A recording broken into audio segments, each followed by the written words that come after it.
More Lynx basketball when we come back here on the Minnesota Lynx Radio Network. The free iHeartRadio app is #1 for music, radio, and podcasts, all in one. Discover a new podcast from our library of over 350,000 titles. Here's an iHeartRadio podcast preview. In March of 2005, financier Jeffrey Epstein is at a charity benefit in New York City. Wall Street titans are in attendance.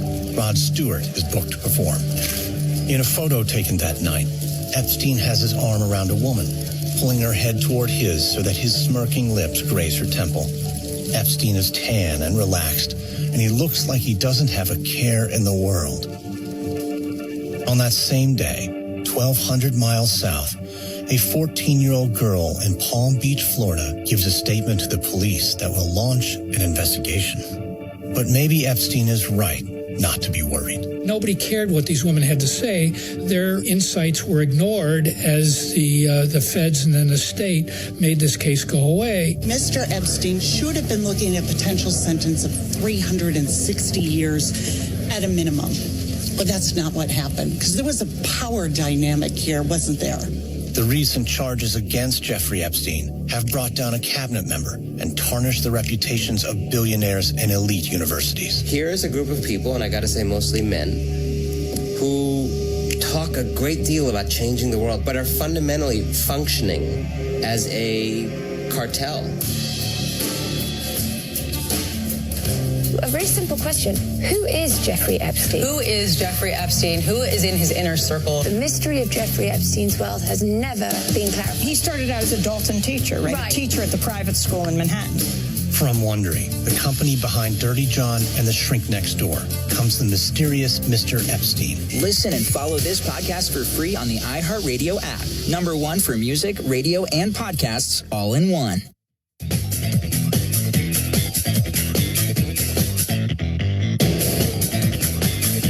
This is my first game on the staff that I've gone against Asia, so I've played against her 1 year. Yeah, I mean, coming in, I don't know what the exact numbers were, but averaging around 30 the last bunch of games coming in, and, clearly, multiple-time MVP and champion in our league, so somebody who's been a huge part of continuing to, grow the game and Olympian and all those things, so, obviously that, looks different and will be obviously a fun matchup. It's a great team. Assistant coach Lindsey Whelan talking about this matchup with the Las Vegas Aces today after shoot-around heading into the second quarter. 27-18 is Minnesota's lead. They ended the first quarter on a 15-4 run, but there were 6 lead changes and 3 ties between the first-place Minnesota Lynx and this 507th-place Las Vegas Aces team. Not looking like that squad from 2023, one of the best teams in WNBA history. Off the miss from McBride, Maria Kliundakova can't put it back in off the offensive glass. A skirmish underneath the basket, and a jump ball is called. Minnesota, though, still shooting 48% from the floor, 50% from 3. Vegas under 40% at this point. Everything going Minnesota's way, at least to start from an offensive and defensive perspective. There's a couple folks cleaning up the floor here at Target Center. 12 seconds on the shot clock. And a jump ball coming up here with Jessica Shepard. It was hard to even see who was at the bottom of that scrum, but apparently it was Jackie Young and Jessica Shepard. They'll be jumping things up here. A lot of bodies going for that offensive rebound. And won by Shepard. 2 former teammates there for the Notre Dame Fighting Irish. Won national championship together. Here she goes right at Jackie Young, picking up her dribble, cutting to the rim. Diamond Miller, an easy 2. Jessica Shepard seeing through the trees to deliver that pass for an easy bucket. Great plays after great play by Jessica Shepard. It's a marvel to watch her pass the basketball. Chelsea Gray, no good from 3, gets her own offensive rebound, dishes it out. The 3 on the way from Jackie Young, also no good. Vegas now 2 of 8 from long range when the poorest shooting teams. They're 11th and 3-point field goal percentage, and Minnesota catches them off guard on the defensive end, all by herself, completely alone. Jessica Shepard finishes underneath, not a white jersey in sight. Vegas back on the offensive end. Alyssa Smith goes to Asia Wilson at the free throw line, guarded by Kliundakova. She goes right into her chest, late whistle called. Kliundakova trying to stick with her step for step, but may have gotten that arm down over her forearm. And free throws coming up here for A'ja Wilson. Going to pause here for a moment to allow our station to identify. The Wolves play here on the Timberwolves channel on iHeartRadio.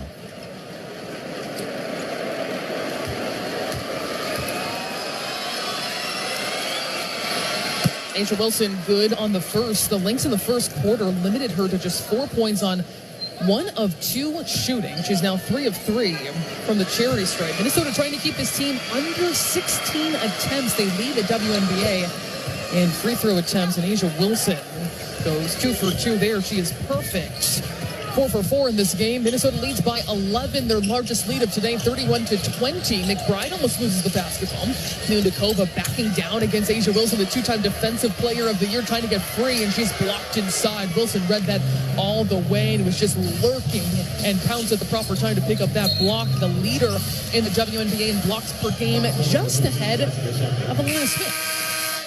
So a whistle on this side as Vegas was getting back on offense. McBride is going to take a seat for Courtney Williams. So it's Heidemann, Williams, Shepard, Kliundakova, and Miller. So the lone starter in the game right now is Courtney Williams guarding. The point guard Chelsea Gray uses a high screen from A'ja Wilson, and a foul is going to go on Minnesota again. That last foul was on Shepard. She was guarding A'ja. Now this time, it's going to be on Courtney Williams as she was trying to force her way through a screen. And A'ja Wilson's screen. It's a far sideline out of bounds for Jackie Young. 8:25 to go in the second quarter. Minnesota leads 31-20 here against the Las Vegas Aces. Gray feeds it inside. Wilson, shoulder shimmy shake. Turns around. No good on that jump shot attempt. Minnesota keeping her to 1 of 4 shooting so far. Here's Heidemann into the front court. Picks up her dribble. Looks for Williams. She's being guarded by Jewel Lloyd. Hard screen comes from Kliundakova. And a foul is going to go on the Aces and Jewel Lloyd. Kliundakova completely clean, and that's what the referees are looking for. Any kind of movement, even if your feet are too wide out from your hips and your shoulders. But she was straight up there, and Jewel Lloyd just forced her way through. 8:03 to go in the second quarter, an 11-point lead for Minnesota, 31-20. Diamond Miller gets it in from the sideline into Shepard, who's directing traffic. Kliundakova hands it off to Heidemann, working around the screen. Finds Shepard at the free throw line, puts it on the floor. Immediately pouncing on that basketball is Delissa Smith. And it took a little while for that whistle to get there. There was some aggression as 2 players were trying to battle for that loose ball. I believe it was. Yes, Smith and Shepard are going to be jumping it up now. So you can see the activity of Jessica Shepard, the fact that she's already been involved in a couple of these scrums on the floor. It's her and Delissa Smith. With 3 seconds on the shot clock. Everybody getting situated. You know how the dance goes. Jostling for position. Now we're ready to go off the jump ball. It's Vegas basketball. Now Gray has it, looks up, and she can throw the ball anywhere at any time. She's met by Courtney Williams over half court. Turns her back on her to protect the basketball. Gets it to A'ja Wilson. Now has it back again, guarded by Williams. Williams putting a hand in her face. Aaliyah Nye, couple dribbles, picks up her dribble. Here's Jackie Young for 3 along the baseline. She knocks it down. Young, her second triple today. She had been 1 of 5 overall, and she's got 5 points right now. Minnesota leads 31-23. They've led by as many as 13 points. The floater, Courtney Williams is good. Fun to see her slice through this defense. We know she's got the mid-range under control, but she's been finding these opportunities at the rim. 11 points, leading all scorers for Courtney Williams. 5 of 6 shooting.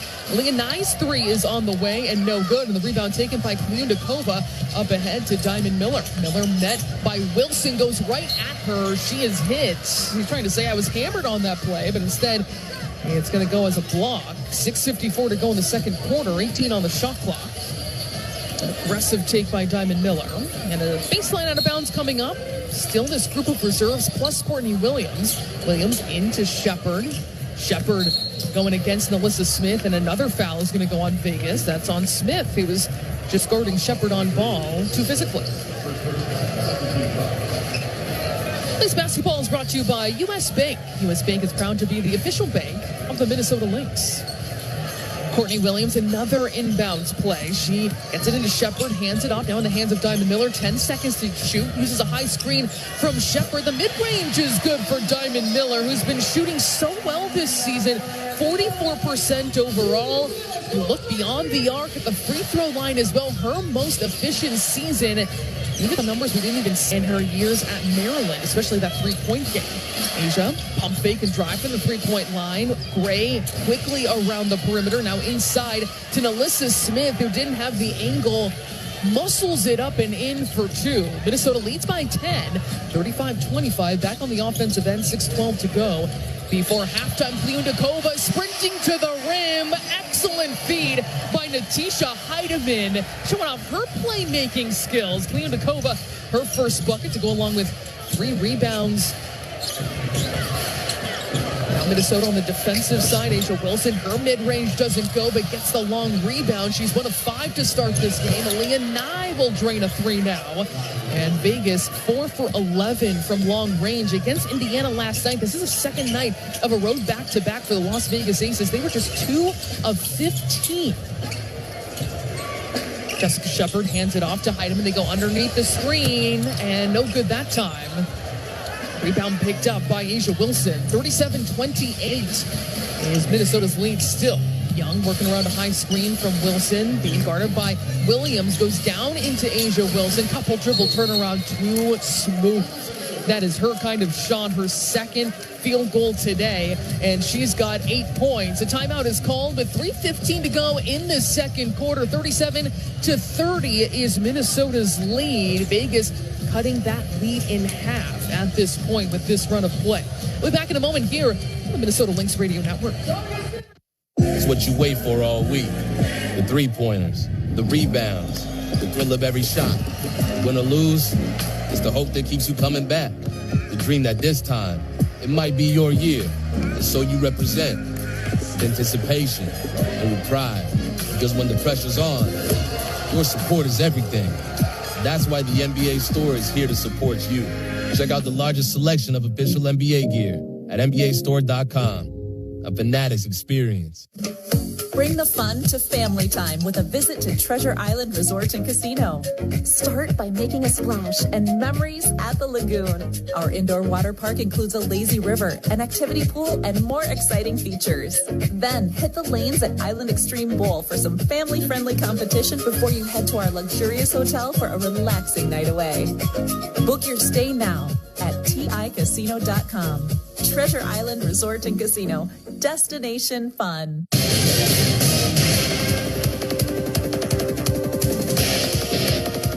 Alex Leibold here with you in our WNBA Tonight studios from inside the Target Center for a scoreboard update. Only 2 other games going on across the association. One of them is currently going on. The other one takes place in about 120 minutes time.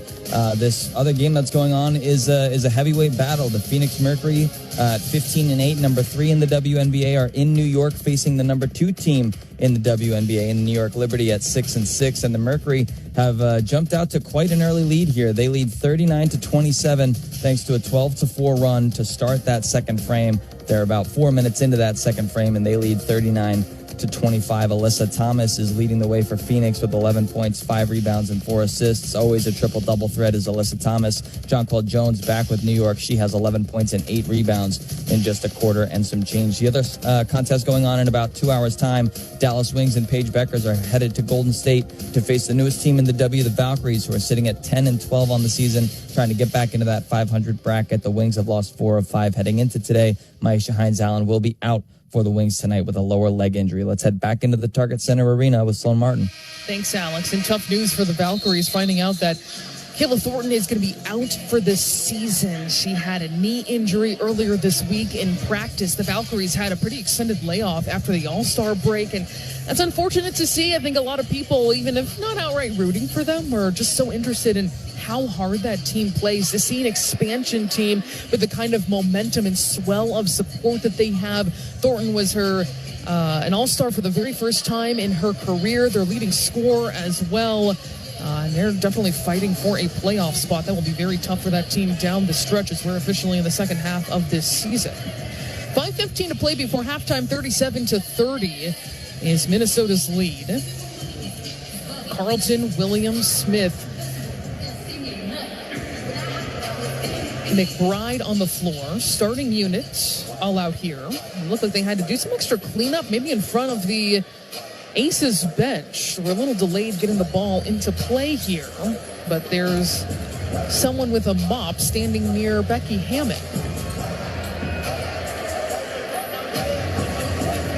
This basketball is brought to you by Treasure Island Resort and Casino, the exclusive casino partner of the Minnesota Lynx. All right, looks like that's cleaned up and ready to go. It is Minnesota basketball. Full court pressure from Jackie Young on Courtney Williams. She feeds McBride back to Courtney Williams on the other side of the floor. She'll hand it off to Carlton. Now Smith working from the perimeter, handing it off to Williams, feeding it off the slip into Smith. The defense comes. Here's Collier. One dribble pull up, no good that time. Still a beautiful offensive possession. Was right there for Collier. She's 2 of 5 to start this game. Does have 7 points and 6 rebounds already. For Napheesa Collier, the leading MVP candidate in the WNBA at this point. 10 now to shoot for the Aces. Nalissa Smith, one dribble from the perimeter. Wilson now will get it to Gray. And Wilson wants it in the post. Has Bridget Carlton on her. She's denying any pass inside. Forces a shot along the baseline and a shot clock violation.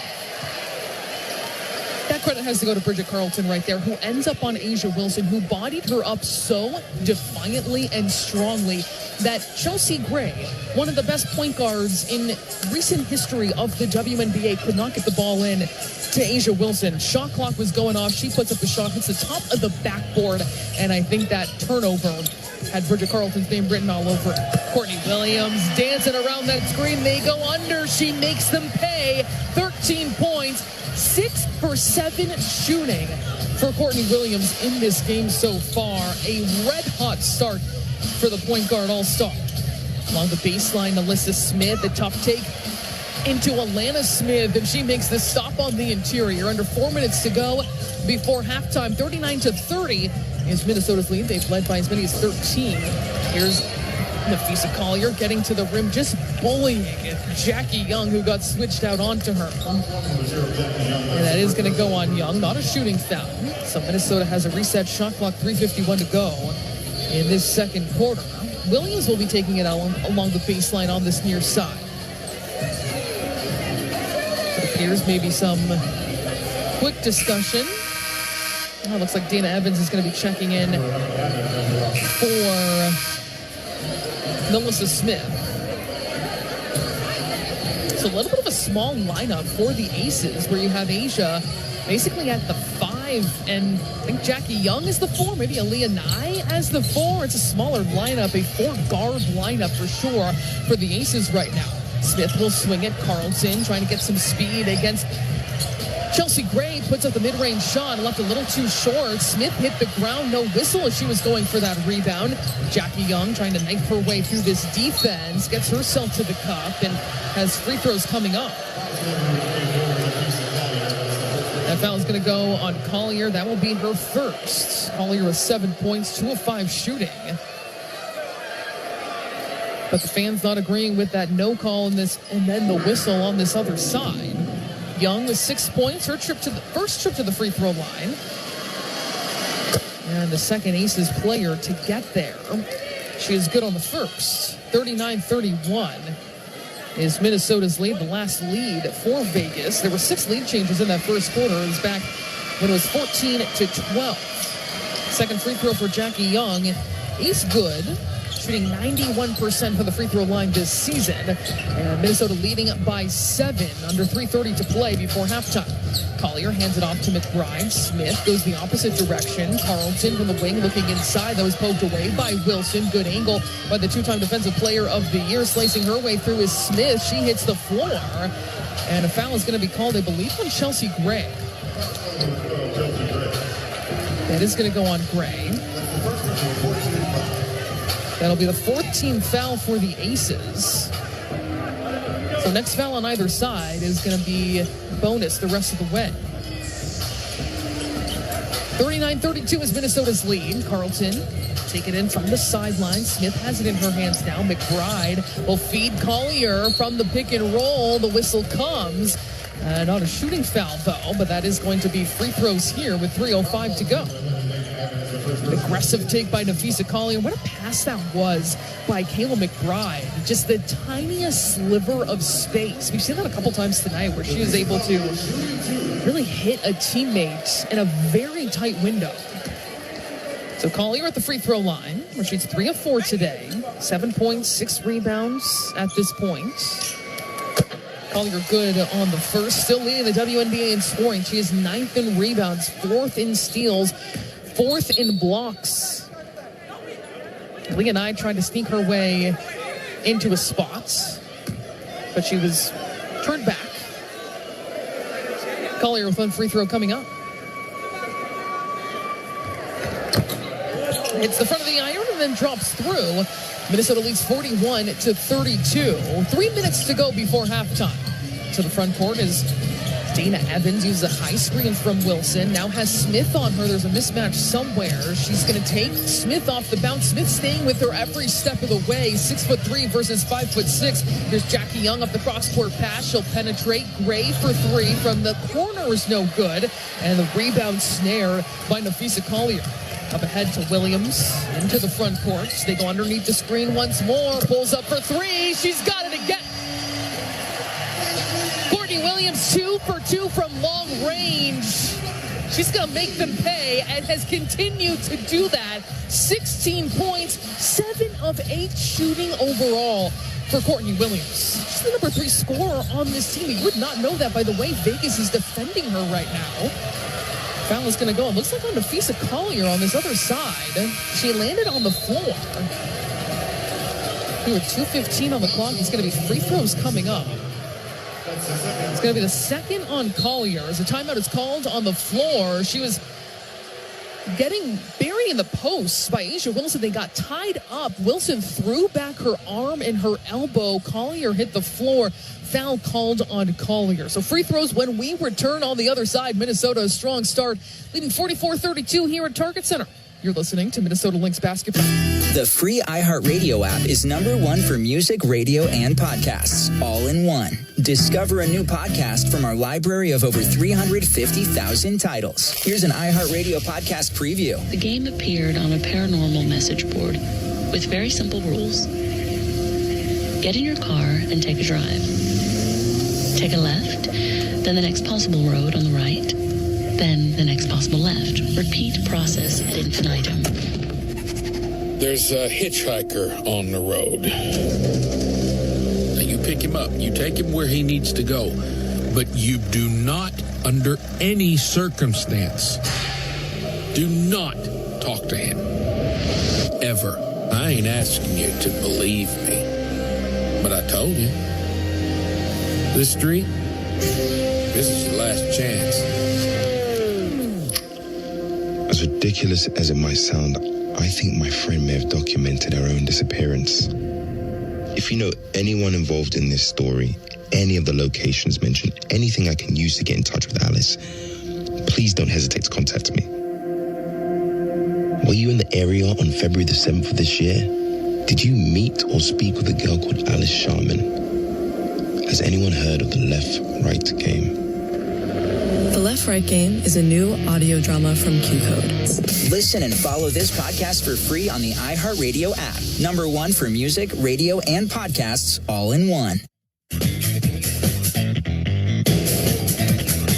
Sloan Martin with you back inside Target Center. 2:15 to go in this second quarter. Minnesota leading the Las Vegas Aces 44-32. Currently shooting 51% from the floor, 50% from 3, and holding Vegas under 37%. Minnesota, as they stated wanting to do when they came into this game, the ability to dictate, and they're doing that offensively and defensively. The leading scorer for the Minnesota Lynx, Courtney Williams, 16 points, 7 of 8 shooting. And it's fun to think about how she had 18 points in the second half. The first time these two teams met, she finished with 20. So clearly there's something about Courtney Williams being able to go off on this Aces team. That is 12-12 this season. Free throws coming up here for A'ja Wilson, where she is 4 for 4. She's got 8 points. Minnesota's limited her to just 2 of 6 shooting. And Wilson this season, second in scoring right behind Nafisa Collier. She misses the first, second in rebounding as well. One more coming her way. Minnesota leads by 12. Biggest lead has been 13. And Wilson nets the second. Starters on the floor for the Lynx: Carlton, McBride, Collier, Williams, and Smith. Feeling it was Williams in transition, pulls up from three, not that time. Her first miss from long range. She's now 7 of 9 to start this game. 16 points for her, pulling up quickly in the shot clock. Picking the pocket of Chelsea Gray is Alana Smith, barreling down the floor. Nafisa Collier, who's held hard. It won't be a three-point play. That was a very hard foul by Jackie Young. It looked like she came down hard on both of her shoulders. That's the kind of strength I guess you need to prevent a three-point play by Nafisa Collier, and it was still close. So she'll be shooting two, and Young made sure to pat her on the back afterwards and say, we're good here. So Collier back at the free throw line. Her team leading 44-33, under 2 minutes to go. And a second miss today by Nafisa Collier. Someone who is an above 83% free throw shooter for her entire career, catapults to 95% this season. So rare to see two misses in a game. She gets back on the right foot, making the second. And it's 45-33 at Minnesota. Under 2 minutes to play before halftime. Dana Evans gets it to Asia Wilson outside the three-point line, spins against Smith, leaves it for Evans, one extra pass, only a 9 for 3. That's no good. Vegas has gone completely cold. They're 4 of 13 from long range, one of the poorest shooting teams in the WNBA, one of the poorest offenses overall this season. Carlton feeds it to Alana Smith. She was trying to pass it cross court, but the ball hit the net, but she's able to pick up the steal, stepping into a three. McBride, she's got it. Kayla McBride, her second triple today. It all started by Alana Smith, who almost turned it over, gets it right back, and immediately is thinking, how can we execute and capitalize on a chaotic situation? 10 seconds now to shoot in the shot clock for the Las Vegas Aces. Jackie Young with it against Carlton. Waits for a screen from Wilson. High up top, trying to get downhill against Smith. Hand in her face. Excellent defense by Alana Smith. You see the speed of her footwork, her ability to keep up with any player. There is no mismatch when Alana Smith is guarding along the perimeter. Williams gives it up for a better shot. Nafisa Collier drains the three. 13 points for Fee, and Minnesota's lead exploding here before halftime. 51-33. As Chelsea Gray guarded by Collier, tries to get free from her. Smith is guarding Wilson, then they switch back. Smith is guarding Gray, now the point guard, as leaking free is Asia Wilson. She gets all the way to the cup, just got that first step, and then no one was there to step in her way. Asia Wilson with 11 points on 3 of 7 shooting. 51-35 is Minnesota's lead. 5 seconds to go in the first half. Williams feeds it inside. Collier fading at the buzzer, won't get it to fall, but a fantastic surge by the Minnesota Lynx to end that first half. The fans on their feet here at Target Center. It is a 51-35 lead for the Lynx over the Las Vegas Aces, shooting over 51%. And they continue to dictate at both ends of the floor. Alex Leibold is going to bring you our halftime show from our WNBA Tonight studios at Target Center. We'll have highlights, my interview with Diamond Miller, and more to come. This is the Minnesota Lynx Radio Network.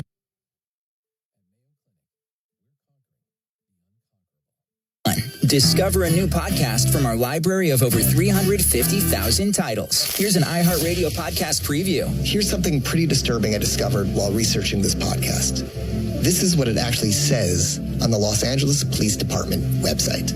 The site states that the Adult Missing Persons Unit investigates 3,200 cases a month, and 70% of those missing people are found or returned voluntarily within 2 or 3 days. It goes on to explain, and I quote here, since being a missing person is not a crime, police are given a very limited role while conducting these types of investigations.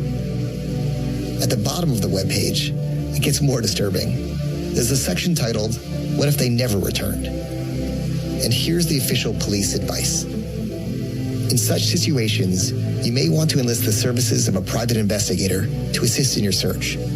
If you can't afford a PI, the police elaborate, quote, Another option would be to contact the Salvation Army, which has a missing persons locator program.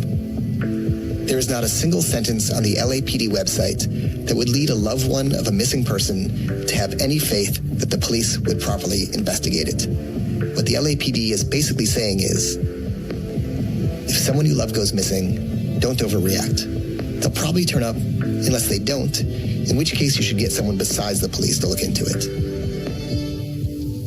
All this is my way of saying, if the police took missing persons cases as seriously as they do, say, bank robberies, I wouldn't have had to do this podcast in the first place and end up chasing a violent criminal halfway around the country. I'm Neil Strauss, and you can hear the full story of To Live and Die in LA. Listen and follow this podcast for free on the iHeartRadio app. #1 for music, radio, and podcasts all in one.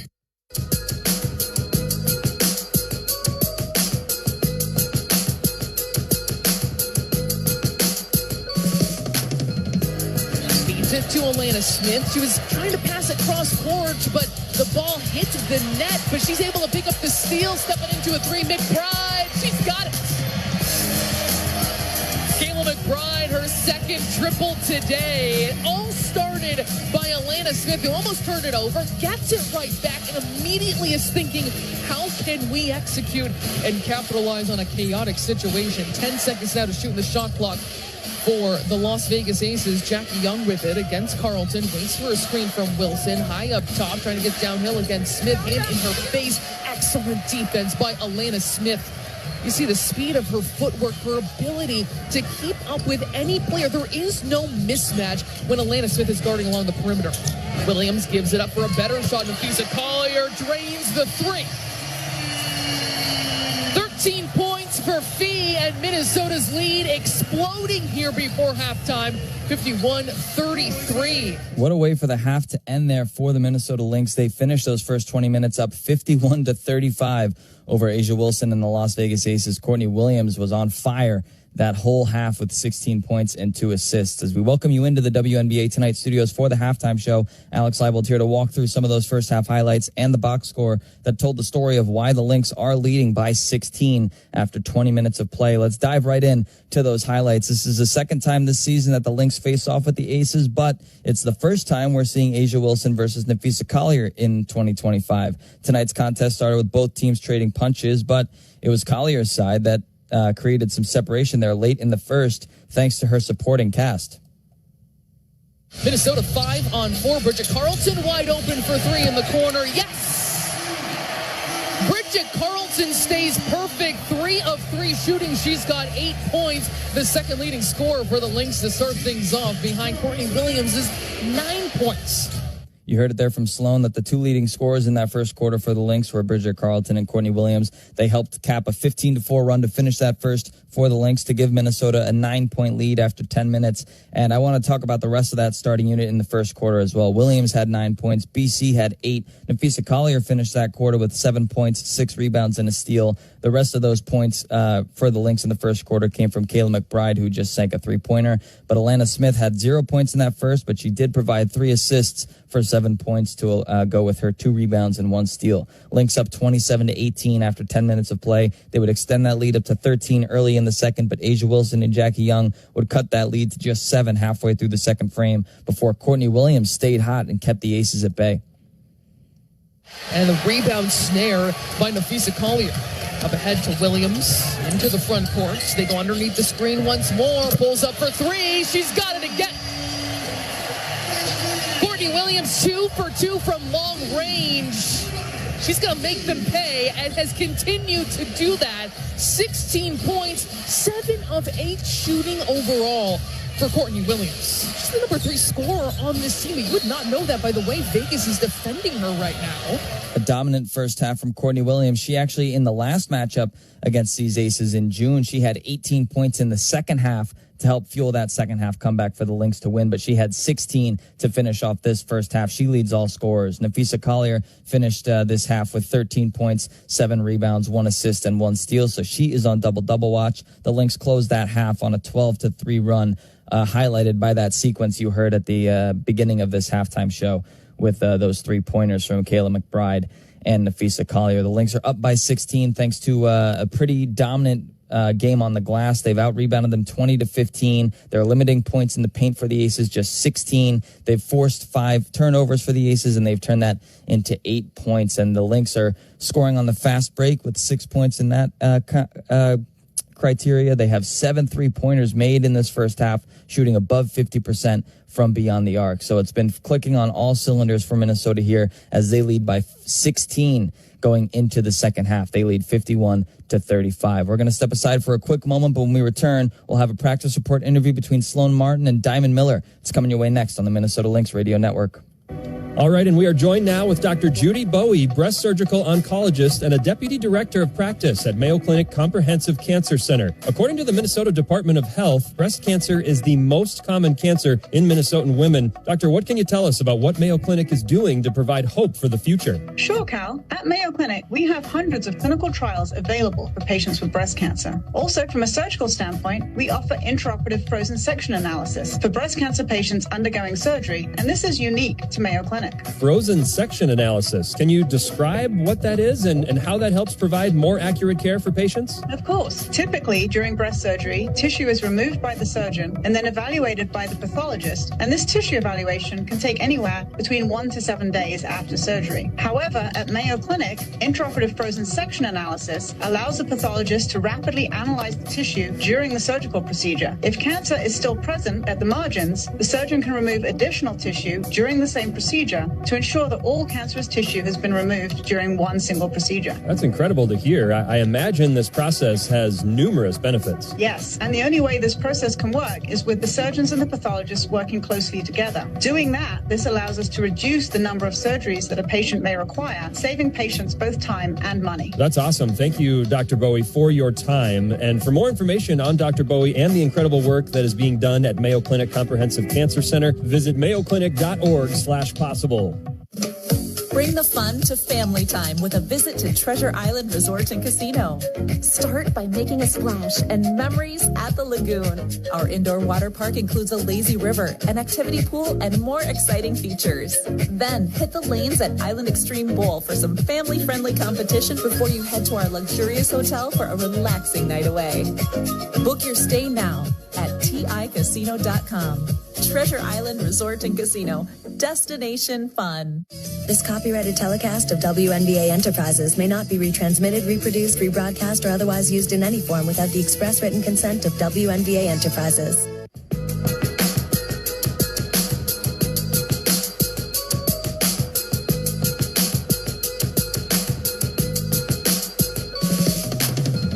It's been all Lynx in this first half. They led by 9 after 10 minutes. They now lead by 16 at the halftime break, 51-35 on the back of 29 combined points from Courtney Williams and Nafisa Collier. Their 2 All-Stars really bringing it. Kayla McBride, the 3rd All-Star, had 6 points with 2 boards and 2 assists on 2 3-pointers made in that first half. Bridget Carlton rounds out the scoring for the starters with 8 points in 15 minutes on 3 of 4 shooting. The Lynx are getting production from their bench as well. 8 points from their bench, 2 from Jessica Shepard, along with a rebound and assist, 2 from Maria Kliondakova. She also had 3 rebounds in that first half. And Diamond Miller leading the bench mob right now with 4 points in that first half in just 6 minutes of play and 5 minutes of play.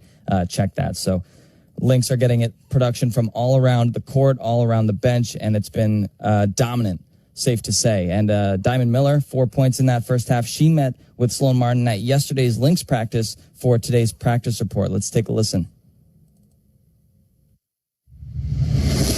Diamond, first of all, how are you feeling coming back from break? You have a couple practices finally after that stretch of 11 games in 20 days. How are you feeling right now as we officially enter the second half?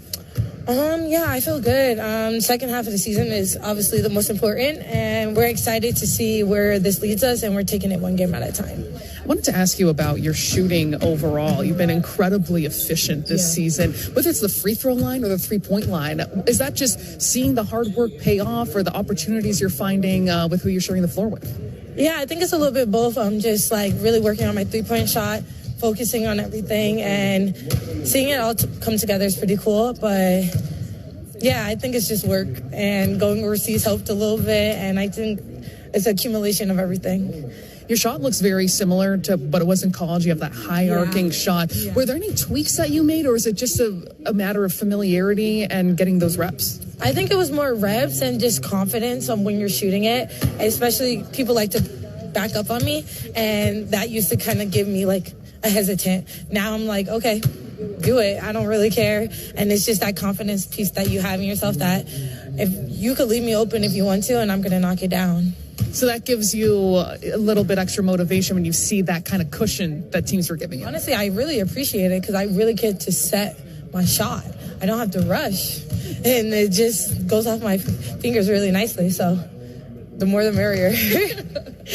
How you feeling about the way the bench mob is playing right now, where you have Jess and Masha and, of course, T and being in the mix there, too, where you guys can have some takeover performances, including most recently, and really being able to put up points? Yeah, I think having a good bench squad is very important just to give the starters an extra break. But it's also our moment to shine. You know, when you're stepping in the court, you're not thinking, oh, I was just a bench player. No, you're thinking about how can I impact the game in the best way possible. And that's how I view it, and that's how I step on the court.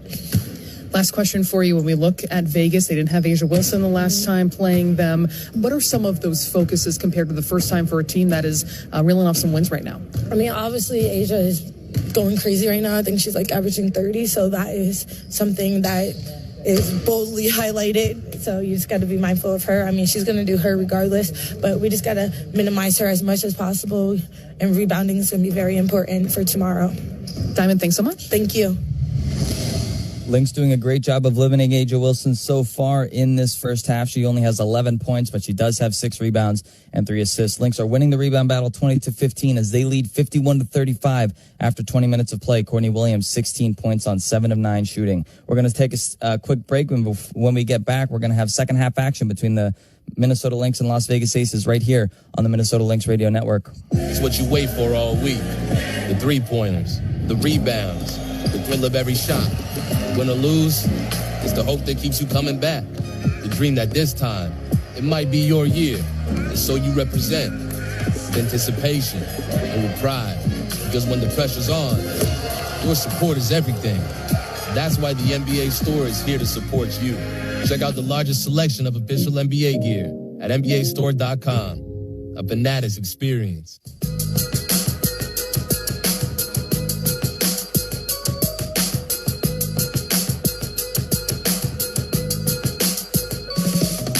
Start of the third quarter, joined by Lynx assistant coach Rebecca Lamar Brunson. Coach, you're able to hold the Aces under 20 points both quarters. What is impressing you so much right now about both the defense and the offense that's operating at a really strong level at this point? And defensively, I think we're really paying good attention to our game plan. We're doing the things that we set out to do in the beginning of this game and making a lot of their shots difficult. I mean, they're only shooting 36%. So that's really good for what we're offensively. And then offensively, we're able to play off of that, right? So we're playing with great pace, and our ball movement has been, we know what we wanted to be. We have 12 assists already. So ball movement and then playing off our defenses has been good for us so far in the first half. Coach, thanks so much. Good luck. Yeah, thank you.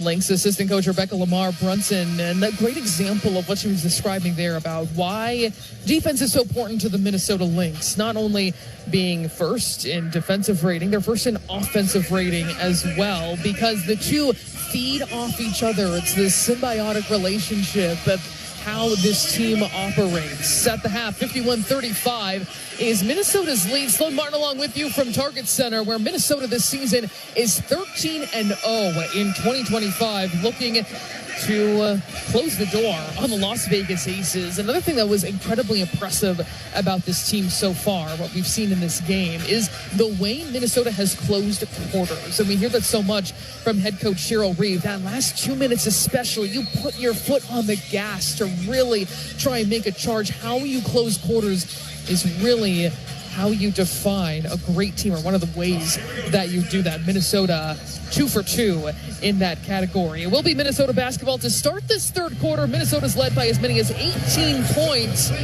And back to work on the offensive end. Young is guarding Courtney Williams, who had 16 first half points on 7 of 9 shooting. McBride takes a look inside. Collier wants it 1-on-1 against A'ja Wilson. Cross-court pass. Here's McBride. The mid-range bounces around and out. And the rebound snared by Nalissa Smith. This Vegas team has not led since it was 14-12 early in this game. There was 6 lead changes in that first quarter, 0 in the second as Minnesota turned up the heat. Here's Jewell Loyd. Subdued in the first half, blocked by Alana Smith. We got the top 2 shot blockers in this game, and Alana Smith gets another one on Loyd. A whistle is called as Courtney Williams tried to grab that rebound, took some contact. But it's been a marvel to watch Alana Smith and her rim protection this season. She was second team all defense last year. She should be first team outright this season. Second in the WNBA in blocks per game, with someone who she is sharing the court with right now in A'ja Wilson, and her rim protection nearly unmatched. It is Minnesota basketball. Williams turns one way, then another. Couple dribbles, pulls up and knocks down the long range 2. It is Courtney Williams night here at Target Center. She's got 18 points to lead all scorers. Here's Alyssa Smith powering her way inside, flips it up and in. Minnesota leads 53-37, a minute and a half into this third quarter. Collier, the second leading scorer in this game. She's got 13 points, gets it over to Williams, playing much more tightly along the perimeter. Here's the fade from Collier. It's so beautiful and unstoppable every time. Collier with 15 points now. She edges closer to 20. Yet again, the leading scorer in the WNBA. Wilson will drive, kick it out. The 3 on the way from Jewell Loyd is no good. And Loyd today in this game, 0 for 5 shooting. Actually, maybe 0 for 7 shooting in this game. Here's Alana Smith slicing her way through, and she is wrapped up by NaLyssa Smith. Jewell Loyd, it's just interesting to look at. She's only shooting 9 shots per game this season. 2 seasons ago, when she led the WNBA in scoring, she was shooting 20 times per game. Her scoring was over 20 points per game a couple seasons ago. Now just 11 points per game, and Minnesota keeping her in check, to say the least. 0 for 7 shooting. There, Alana Smith, no good on the first. Made hard contact with the front iron. 55-37 is Minnesota's lead here in the third quarter. And Alana Smith, no good on the second, but gets her own rebound, keeps her dribble. He's going to put up the long range 2, and she drains it. Alana Smith, her first points today, but she has an Alana Smith evening tonight. She's got 4 rebounds, 4 assists, and 3 steals, even though this is her first time getting on the board. A'ja Wilson fades from about 10 feet, touches every part of the iron, no good. Minnesota turns it over on the inbound. Jackie Young is going to enter to the free throw line. So this cue there by Minnesota trying to get the ball in. You definitely see some renewed sense of urgency by the Las Vegas Aces, who have had some up and downs this season. Their head coach, Becky Hammon, at different points after different losses this season, she has called her team soft. She has called out their effort. When they had a 27-point loss to the Indiana Fever a couple weeks ago, she said it was a complete lack of professionalism how we showed up to this game. It was one of those moments at the mic that you remember. So she has dialed that up multiple times, so I'm sure that halftime locker room didn't deviate far from that kind of message. 57-41 after those free throws. Here's McBride dialing up a 3. That's no good. And the rebound on the weak side by Jackie Young. Young today with 10 points on 2 of 7 shooting into the front court. Here's NaLyssa Smith trying to get downhill against Alana Smith off target. No good on the offensive putback by A'ja Wilson. And grabbing the rebound, Courtney Williams sprinting down the floor. You heard Coach Brunson talk about the pace of this team, but how about the shooting of Courtney Williams today? 20 points for Williams on 9 of 11 shooting. She was feeling it from the get-go. Outstanding game so far. Her 7th 20-point game this season. Also had 20 against the Aces in their win on June 17th. A miss on the other side by Las Vegas. Minnesota leads 59-41. Under 7 minutes to go. Williams almost loses the basketball. Carlton comes up with it. Collier, the pump fake, is able to shed. Gray attacks the rim. No 3-point play, but free throws coming up for Napheesa Collier, who's had some hard drives in this game. She's got 15 points and is 6 of 8 from the free throw line. So she's stepping up here. Minnesota leading 59-41. Technical foul. was called on Becky Hammond, the head coach of the Las Vegas Aces. So out for the technical free throw is Napheesa Collier. It's always been a fun discussion with Coach Reeve between her and Kayla McBride. Who's going to shoot those technical free throws or those late free throws? They are number 1 and 2 in the WNBA, separated by only 4 ten-thousandths. That is .004. Their free throw percentage this season.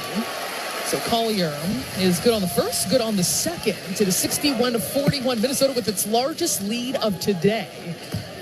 And clearly Coach Hammond not pleased with that officiating call. 3 for 3 goes Napheesa Collier. 2 misses today, but she is 9 of 11 from the free throw line today. She's got 18 points, making a living at the charity stripe. Here's Jackie Young. A couple pump fakes. She pulls up 4 feet from the rim. 62-43. Minnesota on top with 6:30 to go in the third quarter. Carlton has it from the wing, gets the step against Kirsten Bell. Blocked from behind, but a foul is called. That was a great take by Bridget Carlton. She put the ball on the floor, was quickly able to get the edge against Kirsten Bell, who did not appear in the game in the first half. And Bridget Carlton, good things happen, and she knows it when she is looking for her own shot. Yeah, I think it's just finding my times. Obviously, I do those things overseas. I do those things in Canada. I know I can get to those spots, but it's just finding my way in this offense when the ball is moving, when I do have an advantage. Obviously, wanting to find Fee, wanting to find Courtney, wanting to find Kate when they're hot, land. But knowing when it's my time to do those kinds of things and just finding the balance with it. Obviously, again, wanting to find the best shot for the team, but knowing I can do that too. Bridget Carlton 2 for 2 on that free throw trip. The Aces on the attack right now. Asia Wilson turns that shoulder, no good along the baseline. She has been cold in this game. 4 for 10 shooting, 13 points. Here's Carlton stepping into a 3 off front iron, and the rebound taken by Jackie Young, now pushing it up the floor for the Aces. Minnesota leads by 21, but a 3-point play opportunity is coming up. Kirsten Bell was able to get 3 along the baseline. And that foul is going to go on Courtney Williams. That is her second. So first points of today in 2 minutes for Kirsten Bell. She's played her entire career with the Aces. She completes the 3-point play. She had been just 3 of 12 shooting her last 3 games. So her minutes have gone down, trying to make an impact here against Minnesota. They go under the screen against Carlton, and she makes them pay. Bridget Carlton, outstanding today. 13 points on 4 of 6 shooting. 3 of 4 from long range. Here's Jackie Young on the other side, trying to get free against Williams, but she is sticking with her every single step of the way. Under 10 seconds to shoot. Chelsea Gray gets it back from Megan Gustafson, trying to shed Bridget Carlton. She loses her. Gosh, that is the nifty dribbling of Chelsea Gray. She was able to leave Bridget Carlton, get herself free. Just a veteran move. She's got 9 points on 4 of 7 shooting. Minnesota up 67-48. 5 minutes to go. Great feed inside. Napheesa Collier. An easy finish at the rim. Minnesota, beautiful offense on that other possession. 69-48 is their lead right now. Kayla McBride with the assist. McBride only 6 points in this game, but she leads the entire Minnesota Lynx at plus 25 in this contest and playing exquisite basketball. Timeout is called. 4:56 on the clock here in the third quarter. Minnesota leading by 21, 69-48. More when we come back here on the Minnesota Lynx Radio Network.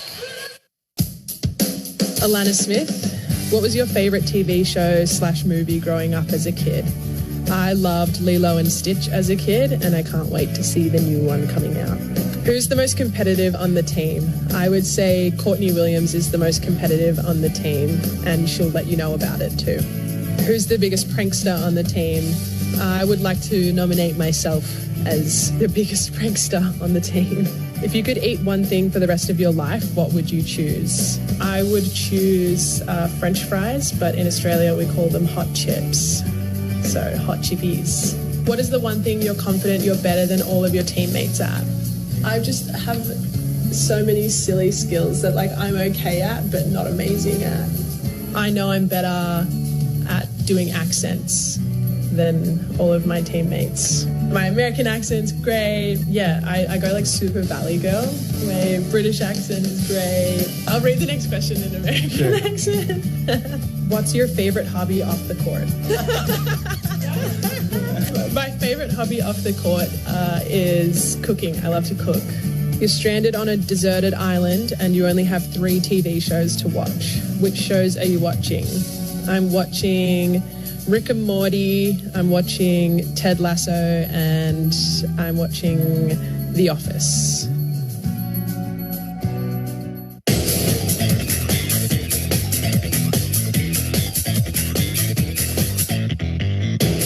The Minnesota Lynx putting on a clinic at this point, leading the Las Vegas Aces, who are 7th in the WNBA. They are 12-12 this season, and with 4:56 to play in the third quarter, have a 69-48 advantage, holding this team to 48 points right now, midway through the third quarter. Minnesota is operating on every single facet at this point. 2 20-point scorers as well. Napheesa Collier with her 16th 20-point game of the season. The leading scorer in the WNBA on 5 of 9 shooting. She has 20 points on 9 shots to go along with 7 rebounds, a couple of assists as well. And then you have Courtney Williams having one of her best games of the season. 20 points, 9 for 11 from the floor with 3 assists and 3 rebounds as well. As Minnesota has been disruptive. They have been smothering defensively and efficient offensively. Everything you would ask for. Here's Jackie Young trying to turn the corner against Carlton. Carlton sticking with her, now 10 to shoot for the Aces, and a foul called inside as Young was able to knife her way through.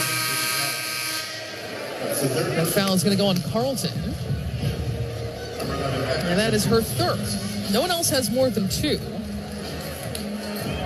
So sideline out of bounds coming up for the Aces. 4:49 to play here in the third. Second half of a road back-to-back for Las Vegas. They get it into Asia Wilson facing one-on-one against Collier. Gustafson puts it on the floor, gets it up to Dana Evans, who leaps into the paint, completely off. The rebound on the offensive end by Gustafson. Mid-range shot for Asia Wilson is good. Asia Wilson has increased her efficiency in this month especially. She is only shooting 38% from the mid-range, but 44% from that area in July. She's greatly improved that, well known for her mid-range game. 69-50 is Minnesota's lead. Williams dancing along the baseline, trying to get free from Evans. They switch on the screen. Smith goes up hard against Evans, and she is fouled. Minnesota was hunting that mismatch, and they got it, and they took advantage. They knew with Dana Evans on the floor, if they're able to get that switch with how Vegas is playing their defense, the ball needs to get to Alana Smith, and she tried to muscle her way up and was held. So free throws here for Alana Smith was good on the first, had been 0 for 2 today. And this just feels like one of those Alana Smith games where there could be some nights where she hits 3 threes. There's other nights where she has 3 points, 5 rebounds, 4 assists, and 3 steals. And tonight is the latter. Is there a violation on that free throw? Looks like it's going to be Minnesota basketball. Or actually a foul called on Jackie Young. So more free throws coming up for the Minnesota Lynx. Here's Bridget Carlton now at the free throw line because Minnesota's in the bonus already with 4:13 to go in this third quarter. Carlton is no good on the first. So Minnesota's 12 of 18 from the charity stripe. Against this Vegas team that's 10 for 11. So a 7-shot difference. Now 8 as Carlton goes 1 for 2. Kia Stokes new into the game here in the second half for Vegas. Minnesota has all its starters on the floor. Smith, Williams, McBride, Collier, and Carlton. 4 minutes to go before the fourth quarter. Here's Jackie Young leaping into the paint, and her mid-range from the elbow is good. Young today, 14 points on 4 of 9 shooting. Also got 4 personal fouls. Maybe something Minnesota could try and hunt themselves. Here's McBride swinging it around the perimeter, goes inside to Collier. Help defense comes. She tries to get free, finds McBride open from 3. That's no good. And Smith was held up by Gustafson going for that rebound. So So more free throws coming up for Minnesota. This could pile up here with Minnesota in the bonus at the 4-minute mark of this quarter. 71-52. Normally it's Las Vegas that finds themselves in that category. A'ja Wilson leads the WNBA in three-point plays, leads in attempts and makes from the charity stripe this season. But as a team, they get there quite a bit. Amongst the leaders in the W, they're also the best free throw shooting team. 84%. Smith misses the second, taps it out. It's Minnesota basketball. Here's McBride lining up and draining a three. 3 triples for Kayla McBride. She's got 9 points, led by the effort of Alana Smith. She says, I won't take one. Let's get 3 out of this possession. 3:35 to play. A timeout is called. 75-52. Minnesota is rolling here at home, a sight we've become plenty familiar with. The Lynx are rolling this season, and they'll be back in action on Sunday, July 27th, hosting the Atlanta Dream. Don't miss your chance to be part of the Minnesota Lynx basketball experience. Get your tickets now at lynxbasketball.com/tickets. Minnesota in this game shooting 54%. 50% from 3. They're 9 for 18. This is one of their best shooting performances of the season for a team this season that leads the WNBA in field goal percentage and is 3rd in three-point percentage. Their season high this season came against Phoenix, where they shot 58.6%, but that was all the way back on June 3rd. So Minnesota creeping up on that potential marker, 54.2%. They have 16 assists on 26 buckets and holding Vegas under 40% shooting. Something, if that holds, would be the 12th time that's happened this season. We got to repeat Cheryl Ree's favorite stats, that Minnesota is 174-9 since 2011 when they hold an opponent under 40% shooting. Out of the timeout, 75-52. Minnesota with the advantage. Dana Evans gets into the paint and leaves it for Kirsten Bell. Tries to flip it up and in. I don't think she touched rim. Minnesota with the rebound. McBride into the front court, waits for a screen from Shepard. She slips to the rim. It goes to the other side of the floor. Carlton inside now to Collier. The double team comes. She dribbles away from it, throws it out to Carlton.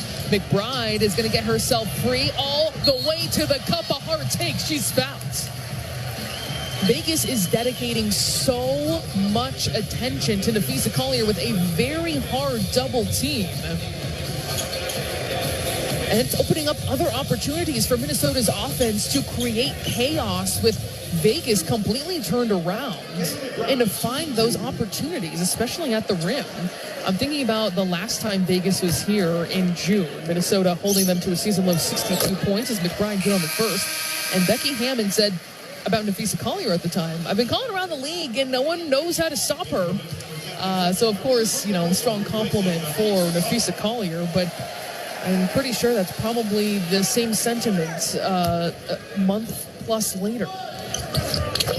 McBride good on the second. And Minnesota leads 77-52 with under 3 minutes to go here at Target Center before the fourth quarter. They work it into Nakia Stokes from the high post, guarded by Jessica Shepard. Now Gustafson has it. All role players on the floor for the Aces except for Jackie Young getting herself free. That shot is no good from Dana Evans. And now Minnesota with the basketball. 2:30 to go. McBride being guarded by Gustafson. Getting ahead against Gustafson. Tight roping along the baseline. It is Carlton for 3. That's no good. Chases down her own long rebound, but loses it out of bounds. Still good effort from Bridget Carlton to try and sustain that possession. Carlton 3 of 5 from three-point land today. She's got 14 points, the third leading scorer on this team behind Collier and Williams with 20 points apiece.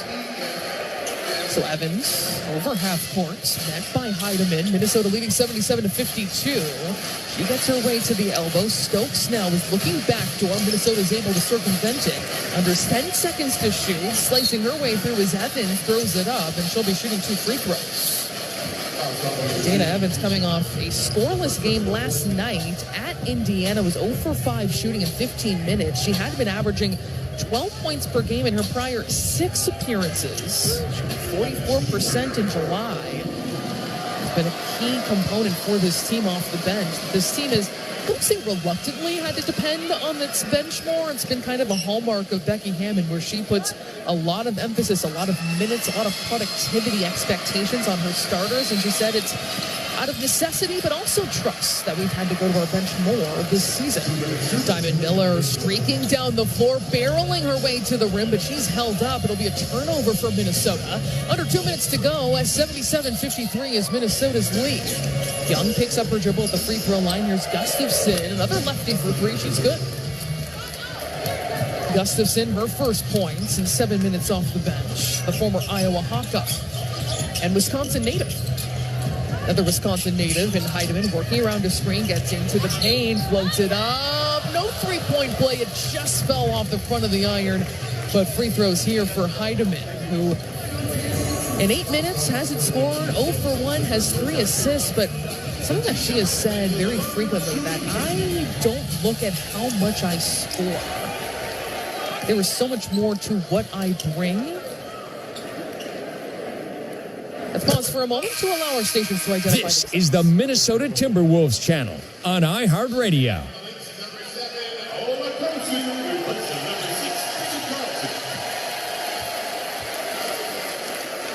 .58-56 is Minnesota's lead. 1:32 to go in this third quarter. That second free throw is good. Heidemann, 2 for 2 from the charity stripe on that trip.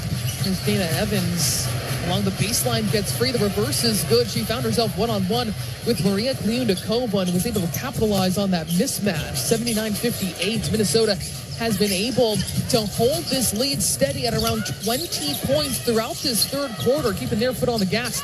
Jessica Shepard trying to power her way along the baseline, picks it up. Here's Heidemann. Great look at a 3. Plenty of time. Can't get the bounce. Shepard was tripped up. She was looking for a foul.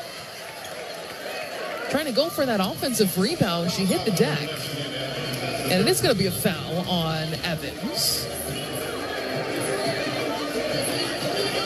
It looked like maybe she just got tangled up. Maybe some feet got tangled up together, but she came up lying on her stomach like, hey, I need an opportunity to give this a try to snare that rebound. So Shepard at the free throw line. Minnesota's been in the bonus since about the 4-minute mark of this quarter. She rattles it home. Minnesota from the free throw line, 19 for 26. They are doubling up the aces in attempts. No good on the second is Shepard. 27-13 in terms of those free throw attempts. Under a minute to play in the third quarter. Evans tight defense by Heidemann, and 2 tights, according to referee Isaac Barnett. That's going to be the second on Heidemann. And now Las Vegas is in the bonus. So 2 free throws here for Dana Evans. First one is no good.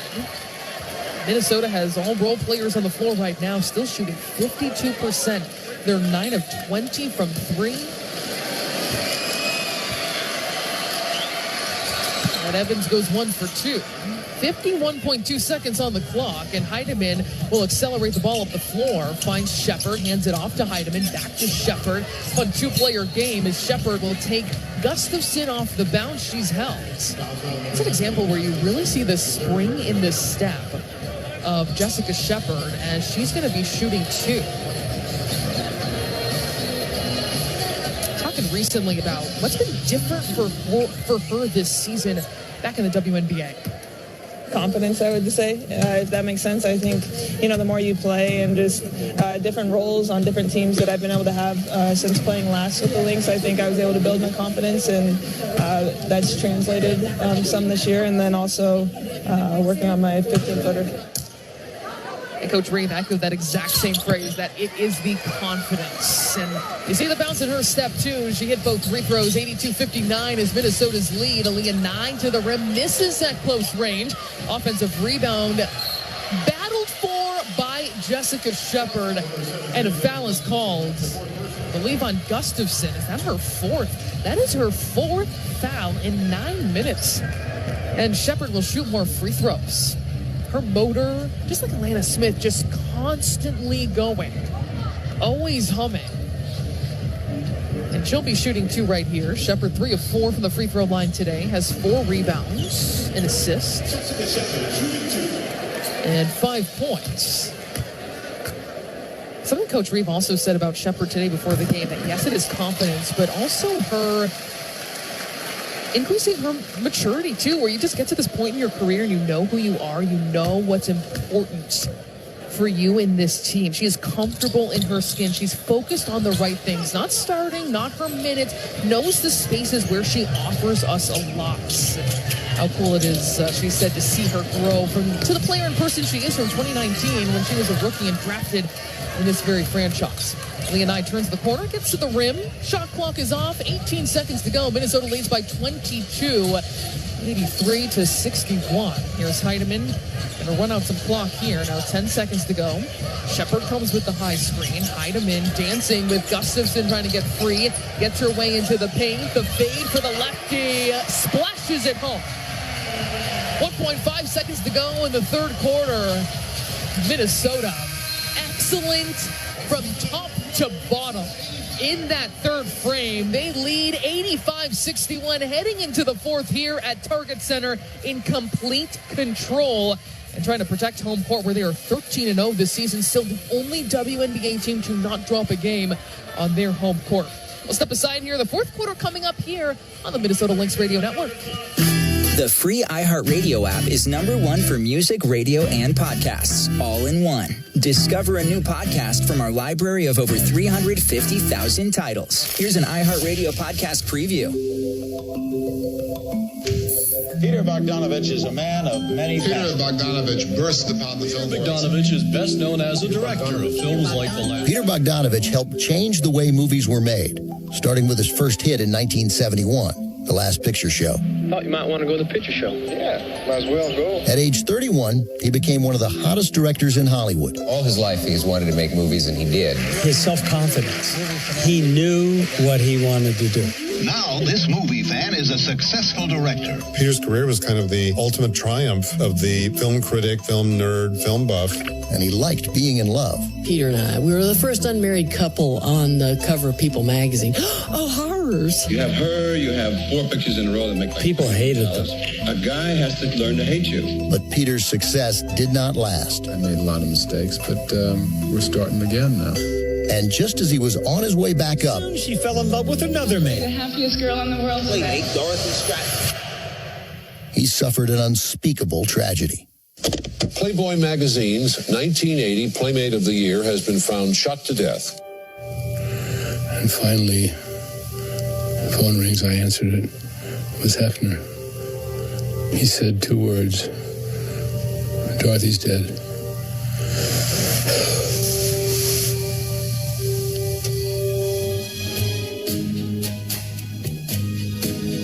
I'm Ben Mankiewicz, your host for The Plot Thickens, a new podcast from Turner Classic Movies.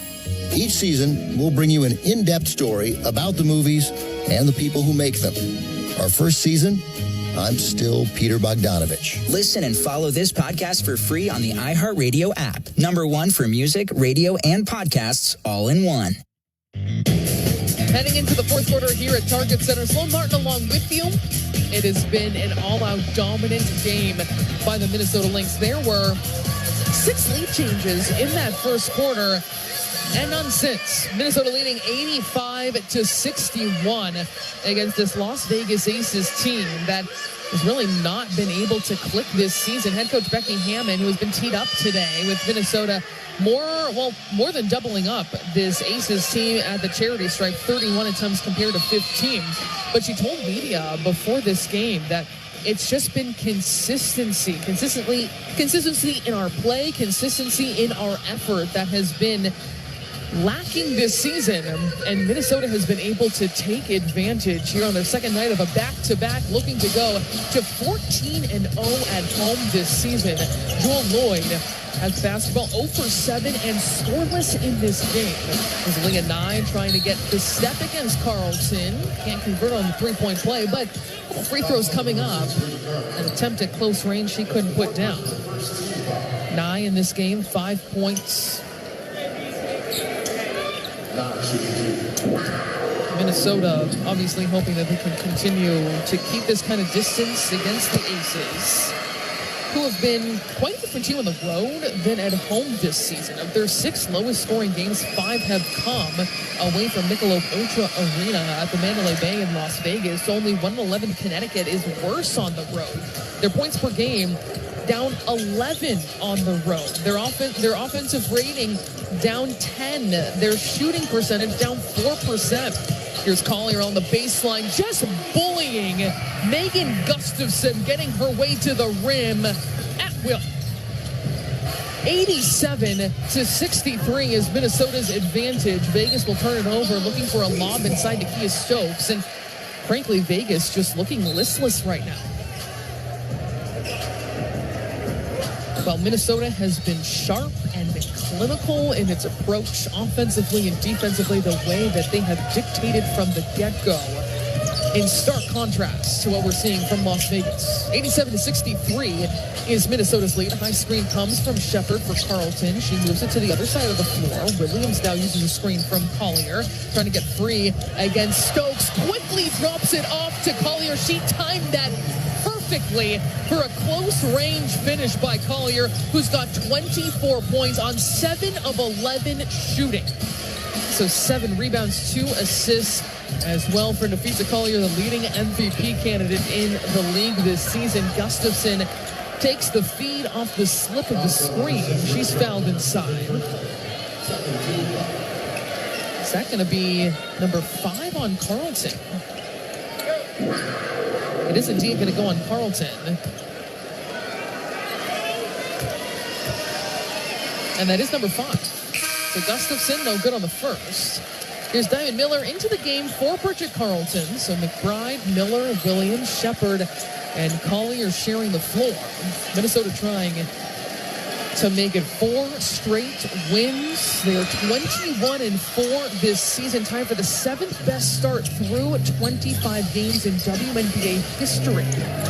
8 seconds to shoot off that miss for the Aces. Here's Jewel Lloyd, can't get free against Williams. Ball is kicked. McBride is trying to say no. She is emphatically, she's not just waving a finger, she's waving her whole arm that she wants this to be reviewed. She wants it to be off of Las Vegas, it looks like. She has her hands up in the air.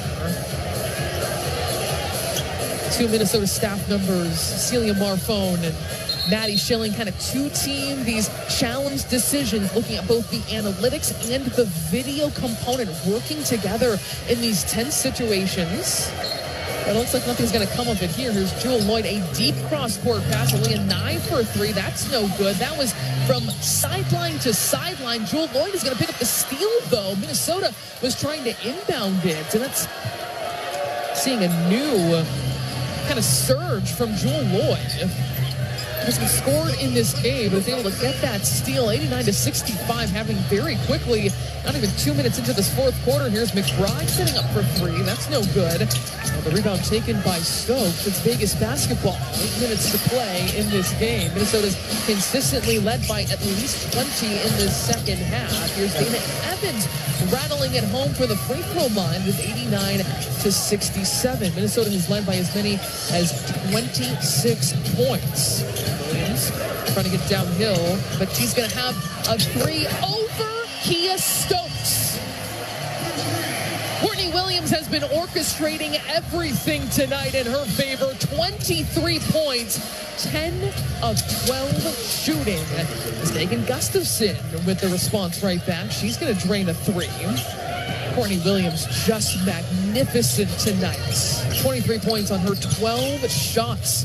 She has just been a machine with the ball in her hands. Collier backing down Evans. McBride, jab fake against Stokes. Here's Collier extending her range from 3. Offensive rebound over 3 white jerseys for Shepard. Miller underneath finds a cutting Collier, and she'll be shooting 2. Incredibly unselfish basketball by the Minnesota Lynx. The combination of effort, unselfishness, leads to opportunities for everybody.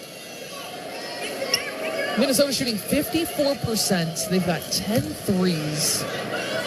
44% from long range, and more free throws here for Napheesa Collier, where she's 9 of 11 today. And her third miss today. Kind of shakes her head. That has become basically a non-existent kind of result with the way she's shooting from the free throw line this season. 95%, but still incredibly productive tonight. And Collier makes the second. She is 10 for 13 in this game. 24 points for Napheesa Collier. Under 7 minutes to play. It's Vegas basketball. Nye has it against Shepherd. They'll swing it around the perimeter.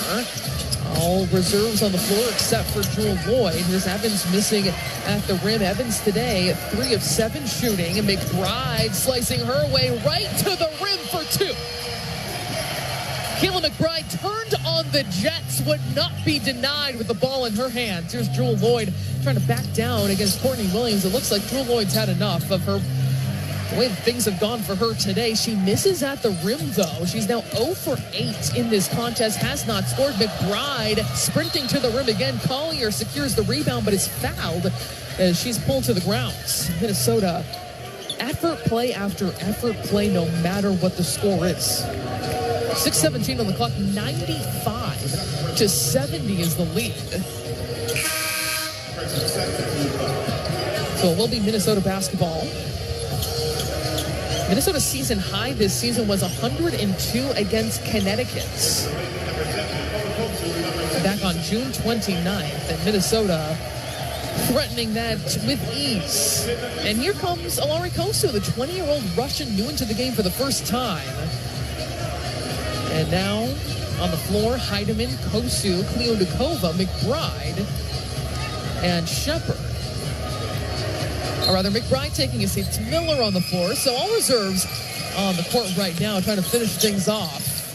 One of the top, I think, performances for Minnesota this season. And think about that. We have seen 21 wins at this point in the year. They're 21-4. But I think with the execution Minnesota has exhibited offensively and defensively has been remarkable.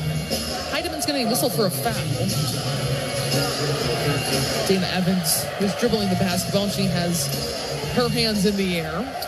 6:04 to go. And Minnesota still rolling here at home. 95 to 70 is their lead. Minnesota in the midst of a 5-game homestand, and about time after that stretch of 11 games in 20 days. 2 back-to-backs within 1 week as well. 4 noon games at the same time in that stretch. If Evans will miss at the rim, ball bobbled around multiple times. Looks like there's going to be a whistle on the play. Timeout called on the floor. 5:44 remaining in this fourth quarter. Minnesota in complete control here at home. 95 to 70 is their lead as we step aside on the Minnesota Lynx Radio Network. At Mayo Clinic, we are predicting the unpredictable. Our experts are using a patient's own anatomy to create 3D printed, life-size organ models to map out challenges ahead of time, making complex surgeries more precise, efficient, and less invasive. We are making more possible at Mayo Clinic because every day we're doing what's never been done. Learn more at mayoclinic.org/possible. Mayo Clinic. You know where to go. It's what you wait for all week. The three-pointers, the rebounds, the thrill of every shot. Win or lose, it's the hope that keeps you coming back. The dream that this time, it might be your year. And so you represent with anticipation and with pride. Because when the pressure's on, your support is everything. That's why the NBA store is here to support you.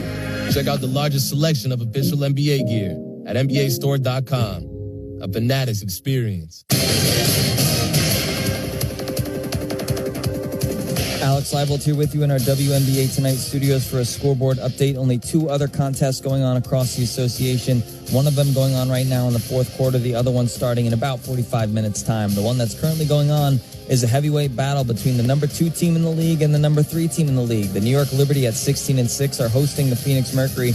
Mercury started this game out in front early with a 12-4 burst in the second quarter, but then the Liberty took the momentum back. They finished that quarter 19-7. They end up tied at the half, and then a 21-3 third quarter gives the Liberty the lead, and they are currently up by 11, 72-61. Just a few minutes into that fourth quarter. Sabrina Ionescu is having a great game, 24 points, 3 rebounds, and 6 assists. Alyssa Thomas still on triple-double watch, 17 points, 9 rebounds, and 6 assists for her. This is the first of a back-to-back for New York as they take on the Sparks tomorrow at home. And then the Liberty play the Lynx for the first time this season on Wednesday at the Target Center, so that one will be fun next week. The Dallas Wings are in Golden State playing Valkyries. Tip-off is just after 9 p.m., and the Valkyries looking to get back to 500. They sit at 10-12 on the season. Let's head back into the Target Center for the finish with Sloan Martin. Thanks, Alex. Yeah, thinking about some other action going on. First of all, New York is a different team when Jonquel Jones is on the floor and when she's healthy. I think she is probably, I want to say, the best player on that team, what we've seen this season, with all due respect to Sabrina Ionescu and Brianna Stewart, the kind of depth they have too. Kennedy Burke is putting up a 6th Player of the Year kind of season, but Jonquel Jones, absolutely a game changer. And Minnesota still has to play them 4 times. Finals rematch coming for the first time on July 30th. That'll be here at Target Center. The Aces with the basketball on timeout. Poked away by Kludakovic. He's going to be whistled for the foul, trying to deter that pass into Nalissa Smith at the free throw line. 95-70 is Minnesota's lead. 5:36 to go in this game. It has not been close for a long time. There were 6 lead changes in the first quarter, but even in the second quarter, Minnesota was able to open up an 18-point lead. That ballooned to 25 through 3 quarters, and the largest it has been is 26 as Smith no good on the first free throw. And Las Vegas now in the bonus with considerable time left. It was Minnesota getting in the bonus with 4 minutes to go in the third quarter. And now Las Vegas, amongst the leaders in the WNBA and free throw attempts and makes, the best free throw shooting team in the WNBA collectively as a group, shooting 84%.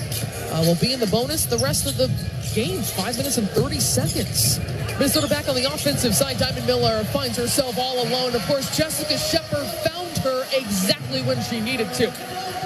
97-71. And this is a great opportunity for this bench group for the Minnesota Lynx to get time on the floor together and close it out to keep their foot on the gas and maintain the largest cushion they can.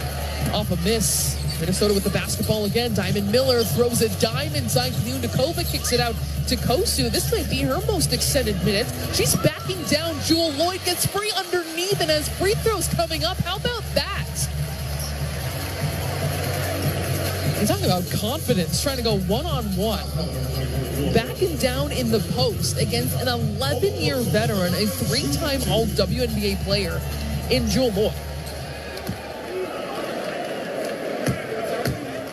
Part of the reason, and it's not just the burst in her legs and the quick step she has, she misses the first free throw.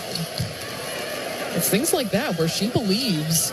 She got drafted by the Lynx this year as a first-round pick, and she said, no, I'm coming. I'm a WNBA player. I can compete in this league. What kind of confidence that she has. Long looked up to the players in this league, played with them as a young team in EuroLeague, in Russia. Now trying to hold her own in these late minutes. Lloyd picks up her dribble, 4:42 to go. Kosu in the passing lane, it's poked away. Still Aces basketball. 98-71 is Minnesota's lead.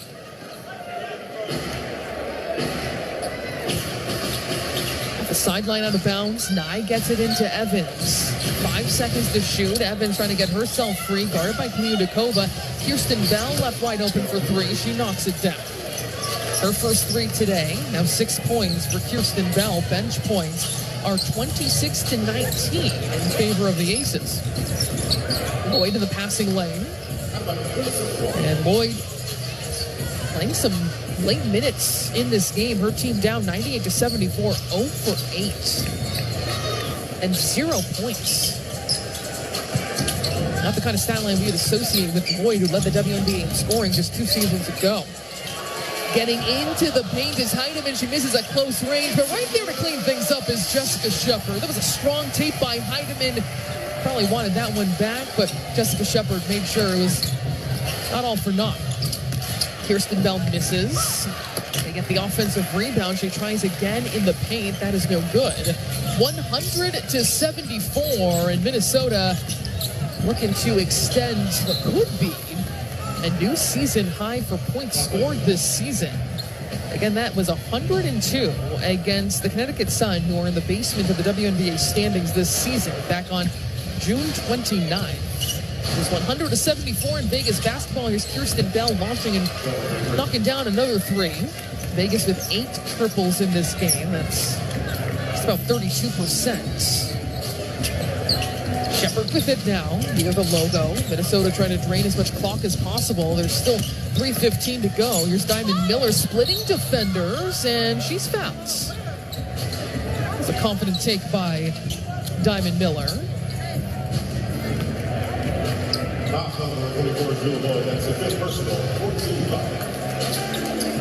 And Miller at the free throw line for the Minnesota Lynx.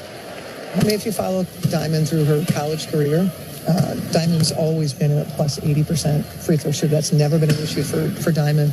Consistency, shooting the basketball from year to year as a college player.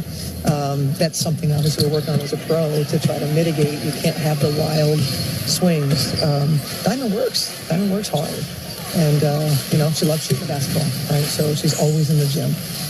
So obviously that work that she's put in has led to some consistency this year. Diamond Miller goes 1 for 2 on those free throws. She had made 23 straight coming into today as Natisha Heidemann darts to the rim, nearly coast to coast. And Minnesota picking up another fast break bucket and a new season high scoring. And in regulation at that, 103-77 against this Aces team, 9th in defensive rating entering this game. And toward the bottom, if you look defensively, they are 10th in three-point percentage, opponent three-point percentage, 9th in points per game allowed. And Minnesota just shredding them today. Here's Jessica Shepard, a spin move into the paint, and it is everybody's day today for the Minnesota Lynx. That is 10 points, 10 rebounds for Jessica Shepard. 105-77 is Minnesota's lead. If I do the math right, I think that's 28 points. Jewel Lloyd, no good from 3, 0 for 9.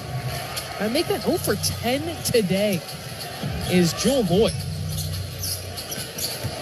105-77 as the ball trickles out of bounds. Still Minnesota basketball with 1:49 to go. Another timeout is called on the floor. Minnesota's bench mob, as Diamond Miller calls it, playing exquisitely right now with 26 bench points, looking to officially and formally close the door on the Las Vegas Aces in a game that has not been close since the first quarter. We're going to step aside one last time. The conclusion of this game when we come back on the Minnesota Lynx Radio Network.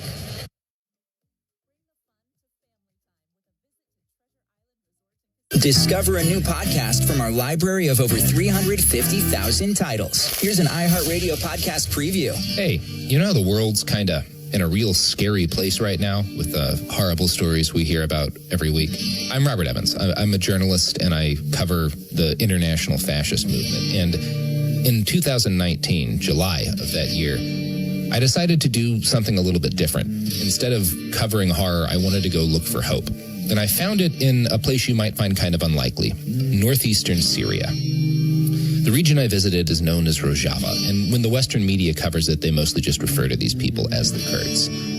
Since 2013, a loose alliance of revolutionaries over there have been fighting to not just drive back ISIS, but to establish something of a utopia, an egalitarian, feminist, eco-conscious community in a place that previously had known mostly war and terror.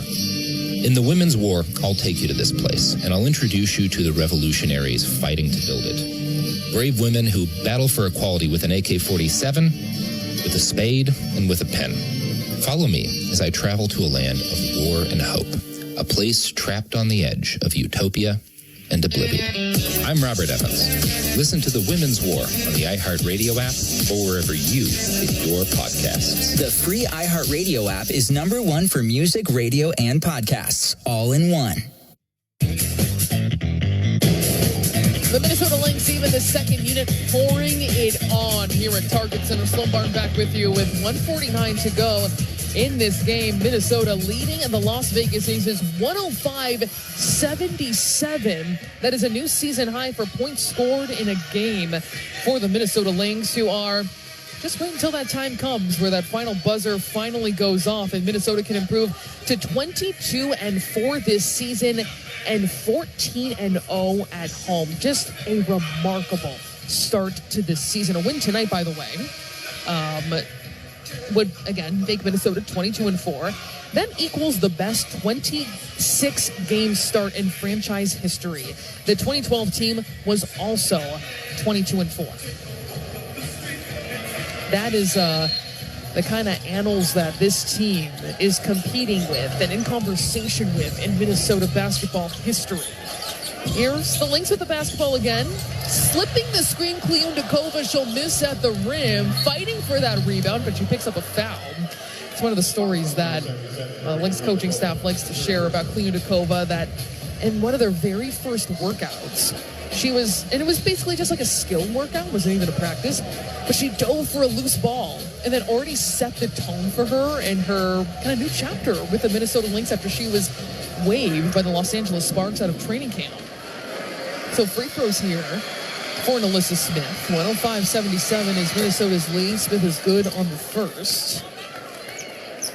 This is certainly going to lead to more soul searching for the Las Vegas Aces, who look a far cry from the team they've been the last two seasons. Started to see some cracks, some fissures last year from that 2023 team that was one of the best in WNBA history, their last championship. And here are giving up 105 points. They got 134 to play. Minnesota been playing extremely well. Give and go, and an easy finish at the rim. Jessica Shepard setting up Ola Kosu for an easy two inside. It just continues to be fun out there for this team. And for Kosu, well, it's already been the case that everybody's been in the game. He gets on the board. Minnesota with this stop. It's a 2-on-1. Kosu plows her way inside, has a three-point play opportunity. And she put up a flex against this Aces squad, adding insult to injury, as Minnesota has been trying to finish off this romp. Kosu at the free throw line for one. 1:09 to play. And a 20-year-old Russian, no good. Jessica Shepard tips it to herself and keeps it alive. Her third double-double this season already. There's Diamond Miller, too strong from three, where this season she is 13 for 24 entering tonight. Kirsten Bell launches a three in a hurry. 55 seconds to go. The rebound to Natisha Heidemann. Everybody gets to feel good about this one. Shepard hands it off to Heidemann. They go underneath the screen. Heidemann no good from three. That would have been an extra exclamation point. Minnesota leads 109-78. By far, the most potent offense we've seen this season. Minnesota shooting 54%, 40% from three. That three by Evans doesn't fall, and Minnesota can finally dribble it out. Fans on their feet here at Target Center, treated to the utmost execution, offensively and defensively. A 40-minute effort by the Minnesota Lynx. And another dominant victory for this team. The final 109-78. The Minnesota Lynx improved to 22-4 this season and 14-0 at home. They remain the only team in the WNBA to be undefeated at home. And they keep it rolling, this time in a rout. So Minnesota's last four games, a 13-point win, a 13-point win, a 23-point win. And then this one here tonight, 109-78. It's a 31-point victory. You know when you have to bring out the calculator app. That was a dominant victory, and that was the Minnesota Lynx here tonight. Team gets to celebrate in front of their home fans, something they have done 14 out of 14 times this season. Minnesota holds the Aces under 19 points in 3 of the 4 quarters. I think what's most interesting is that this game was not close since the second quarter. There were 6 lead changes in the first frame. Minnesota led by 18 points in the second quarter and just cruised from there. There was no comeback attempts even sparked to speak of by the Las Vegas Aces. So to score 34 points and 24 points in the third and fourth quarter respectively, I think says a lot about how this team finishes. That's something that I think defines a great team, where just winning is not good enough. It is having that 40-minute effort. It is being as tough to play against as possible from beginning to end. And they did that tonight. Just a beatdown of the Las Vegas Aces. 109-78 is the final. It looks like we're going to be joined shortly by Courtney Williams, who had 23 points today on 10 of 12 shooting.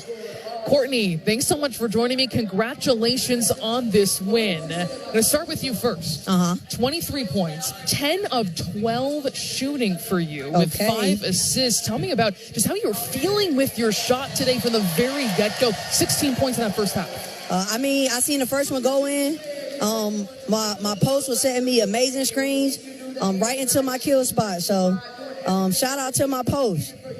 You look at this game, or this recent stretch, I should say, Courtney, a 13-point win, another 13-point win, a 23-point win, a 31-point win tonight. What is the significance of getting these dominant wins? You lead the entire league in point differential, and what that means for this team. We want to just be playing our best basketball. We want to go into the playoffs on an upward trajectory. So, obviously, we take all these games serious, and we want to be playing our best basketball.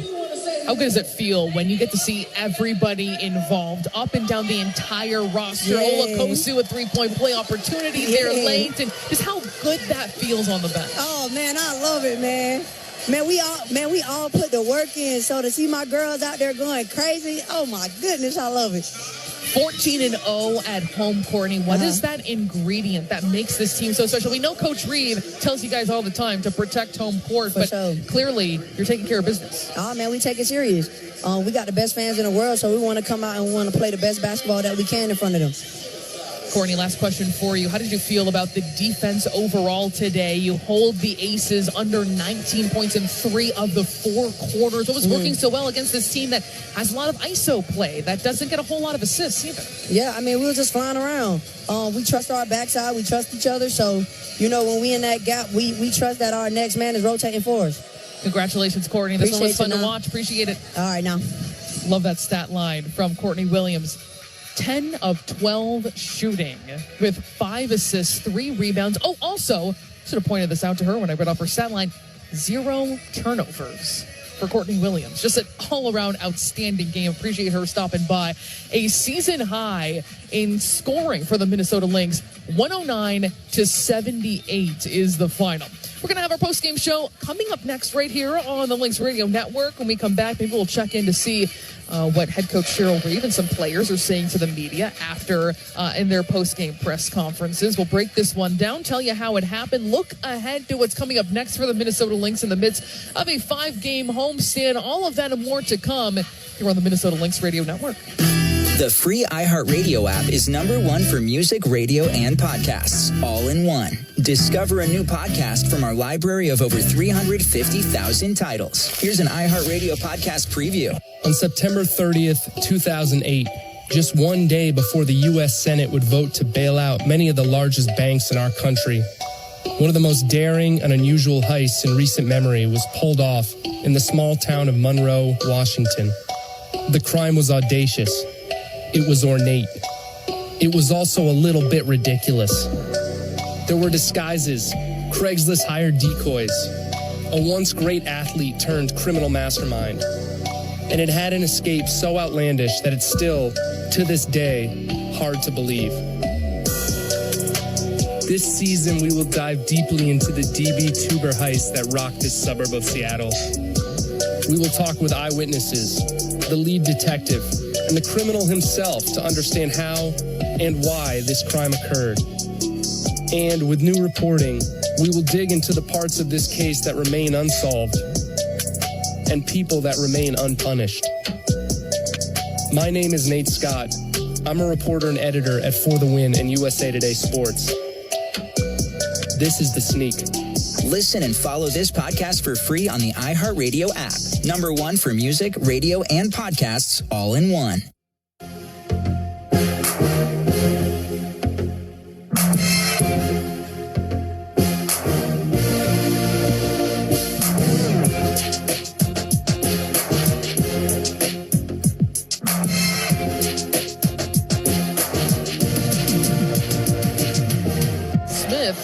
Misses the second, taps it out. It's Minnesota basketball. Here's McBride lining up and draining a three. 3 triples for Kayla McBride. She's got 9 points, led by the effort of Alana Smith. She says, I won't take one. Let's get 3 out of this possession. 3:35 to play. A timeout is called. 75-52. Minnesota is rolling here at home. A sight we've become plenty familiar with. That was tonight's Mayo Clinic moment of excellence. At Mayo Clinic, we're doing what's never been done. Sloan Martin back with you here for our post-game show from Target Center in downtown Minneapolis. Minnesota defeating the Las Vegas Aces by a final score of 109-78. That is a new season high for points in an entire game. They scored 58 points in the second half. And when it comes to that Mayo Clinic moment of excellence, of course, there's a lot to choose from, but that one's certainly defined by not only Minnesota's execution, their efficiency, but the combination of the effort on the plate to Alana Smith tipping it out after her missed free throw. And that's really what defined this game. I thought Minnesota dictated absolutely from the very beginning of this game on both ends of the floor. There were 6 lead changes in the first quarter as we take a look at how things unfolded here tonight at Target Center. Minnesota led the Aces after the first quarter 27-18. It already felt like things were really in Minnesota's favor. They shot 53%, holding the Aces under 39%. They were 4 of 8 from 3. Courtney Williams came out with a bang, 9 points on 4 of 5 shooting. You just heard from her here before our first break about crediting her teammates. Of course, she loves when she shoots well. But she said it was my post setting the screens for me. And I thought Las Vegas, too, was basically going under on almost every screen against Courtney Williams. And she just drained it time and time again. So she started out very, very well for the Minnesota Lynx. And really in the second quarter is where they ran away from this game. That's how early the route was on for this Lynx team. They built that lead up to 18 points. There were 0 lead changes in that quarter after 6 in the first quarter, and there would not be one again. In that second quarter, Courtney had 7 points on 3 of 4 shooting. Nafisa Collier was 6 points. Minnesota shot 50%. So they shot 53% in the first, 50% in the second.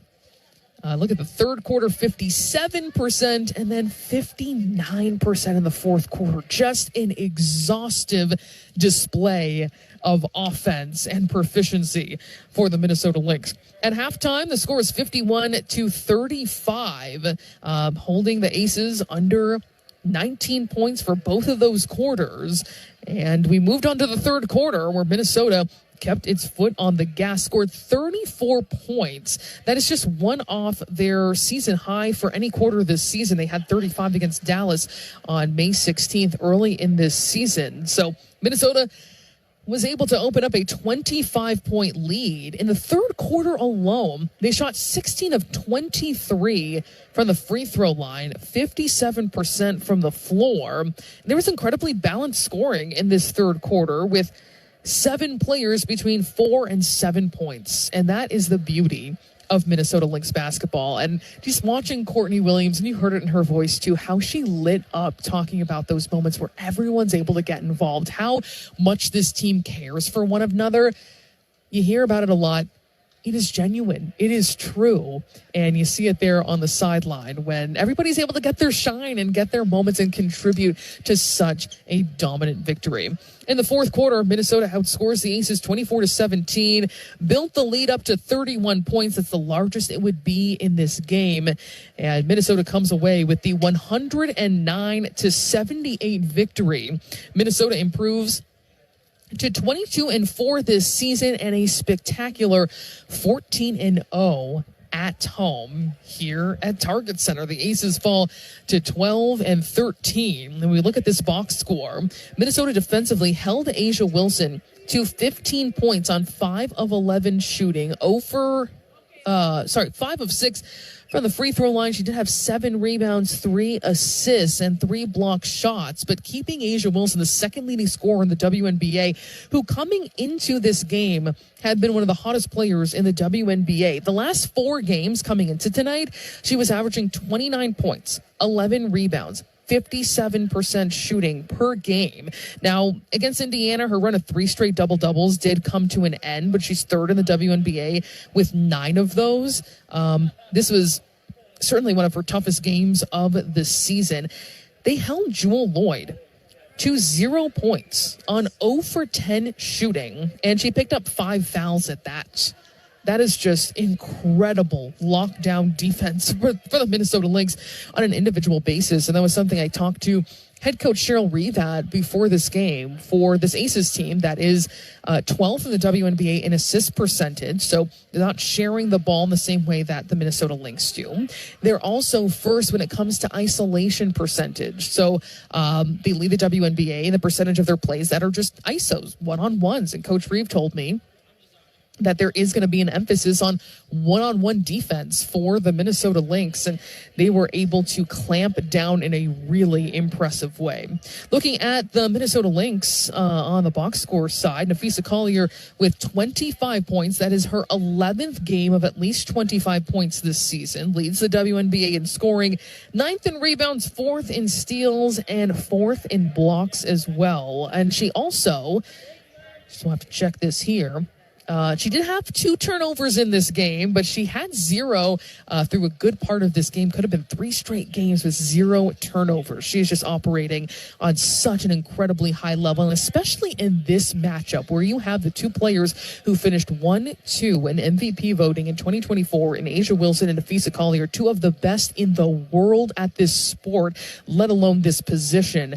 And for her to have this kind of performance to really establish herself as this leader in this conversation, in this MVP conversation. This has been apparent to us for a very long time, and Minnesota fans certainly, but I think on this particular stage, in this particular head-to-head matchup, that's a very cool thing to see. She was 10 of 13 from the free throw line, had 9 rebounds, was very close to getting her 6th double-double of the season, a couple of assists as well for Napheesa Collier. Alana Smith, I like looking at this one because she had 4 points, 1 for 4 shooting, but 6 rebounds, 4 assists, 3 steals. Kayla McBride really came alive in the later part of this game, hit 3 threes, finished with 13 points. But Courtney Williams, this is a fun stat line where she had 23 points, 10 for 12 shooting, 3 of 4 from long range, 5 rebounds, and maybe most importantly to Coach Reeve and the coaching staff, 0 turnovers in this game. And then the bench, outstanding as well. 10 points, 13 rebounds, 4 assists from Jessica Shepard, who is so incredibly fun to watch, to see, as Coach Reeve was reflecting on who she was in 2019 as a rookie coming into this franchise, to the confident player who she says is comfortable in her skin now. To see this kind of performance, her 3rd double-double this season. Heidemann with 6 points. Diamond Miller with 7. Maria Kliundakova had a couple points and 3 rebounds as well. And how about Ola Kosu, the 20-year-old Russian, putting up 5 points as well. An all-around effort that I'm sure the Lynx are celebrating because everyone got to be a part of this. The final here at Target Center, 109-78, Minnesota 22-4 this season. And that officially equals the best 26-game start in franchise history. The 2012 team was also 22-4 during that dynasty period. All right, Alex and I are going to be back to wrap things up when we return right here on the Lynx Radio Network. One more segment coming your way from Minnesota's 22nd win this season. Don't go anywhere. Ever wonder how artificial intelligence or 3D printing is used to solve medical problems? Or how research is discovering new ways to slow or even stop medical conditions we used to think of as untreatable?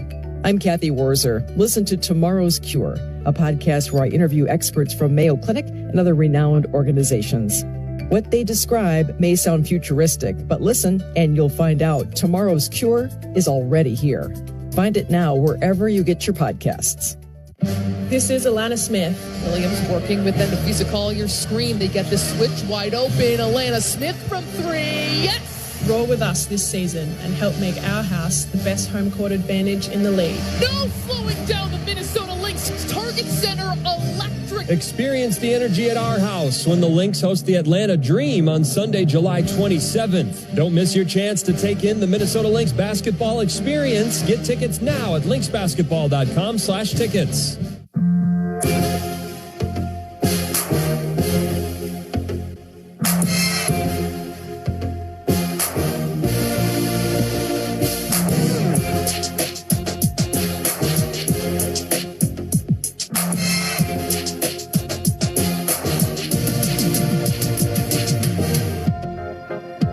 Our final segment of our post-game show. Sloan Martin along with you from Target Center, Minnesota, with a 109-78 victory over the Las Vegas Aces, who fall a game under 500 at 12-13. Minnesota 22-4 and 14-0 on their home court here at Target Center. And I'll welcome in my partner at our WNBA Tonight studios right here at Target Center, Alex Leibold, as we take a look at this one of the most dominant wins of this season. Sure, Minnesota has a 39-point win against Connecticut at the end of June, but to do it against this team that is at full strength right now, Alex, that has a 3-time MVP on the floor and multiple Olympians, it was... Gosh, it's like I want to say there were times where Las Vegas looked demoralized in this game. There was no even light of a comeback to speak of. That is how dominant Minnesota was against this squad. Yeah, I feel like the only time that the Aces may have felt like they had a shot came about halfway through that second quarter, where they made it a 7-point game, but then Minnesota just decided to put their foot on the gas again and finish that with a 12-3 burst. And I feel like in that second quarter, you could tell things were going so well for the Lynx when Alana Smith tried to make a pass across the court. The ball hit the net, and she still ended up with the ball to find Kayla McBride for a wide-open three-pointer. It just felt like it was clicking on all cylinders from the jump. I spoke to Lindsay Whalen this morning about the previous contest that the Lynx had against the Aces, where they were trailing by 14 in that first half, and Coach Whalen said blatantly that it was not a great start. It honestly was one of their worst starts to a game that they had in that contest back in June. But today, you could tell that the starting five was ready to throw the first punch. And they got a production from all 5 starters in that first quarter. Even though Alana Smith didn't score in the first quarter, she had 3 assists that provided 7 points for the team as they finished that quarter on a 15-4 run. So a bunch of big runs to finish off quarters that really are backbreakers for any team that are trying to stay in or even come back. So it was an all-around clinic, defensively, offensively. They tied the most points any team has scored in a game this season, matching the Dallas Wings back in May. So it was a dominant win for the Lynx today. I think, Alex, something I'm also extremely impressed with, besides just the individual stats that we see, is the fact that Minnesota scored 58 points in that second half, tied for a season high and a half this season. Also scored that much June 14th in this building against Los Angeles, because when things are blowouts, sometimes things can get a little sloppy. They can get a little messy. The wheels can come off a little bit, get a little shaky. That was not happening here, and it felt like there was this collective effort to make sure that this was as dominant a win as they could get against the Las Vegas Aces. And to me, that was significant, to be able to be that tight, concise, and have that kind of execution really for 40 minutes. Exactly. Agreed. They stayed locked in the whole way through, even the bench unit. This team shot 50% or better in all 4 quarters, so they were shooting lights out. They shot 40% from three-point range. And when you're getting 23 points from Courtney Williams, one of her best games this season for the Lynx, 10 of 12 shooting with 0 turnovers, She also had 5 assists. I mean, this is Napheesa Collier's 11th 25-point game of the season, and the competition isn't even there. She's the only player with 10 or more 25-point games. A'ja Wilson and Alicia Gray are second with 6 this season. So Napheesa Collier is really running away with all those scoring numbers, and to provide 9 assists, a steal, 9 rebounds, excuse me. But I think what impressed me most, you mentioned it earlier, was Alana Smith's plus 19, despite only having 4 points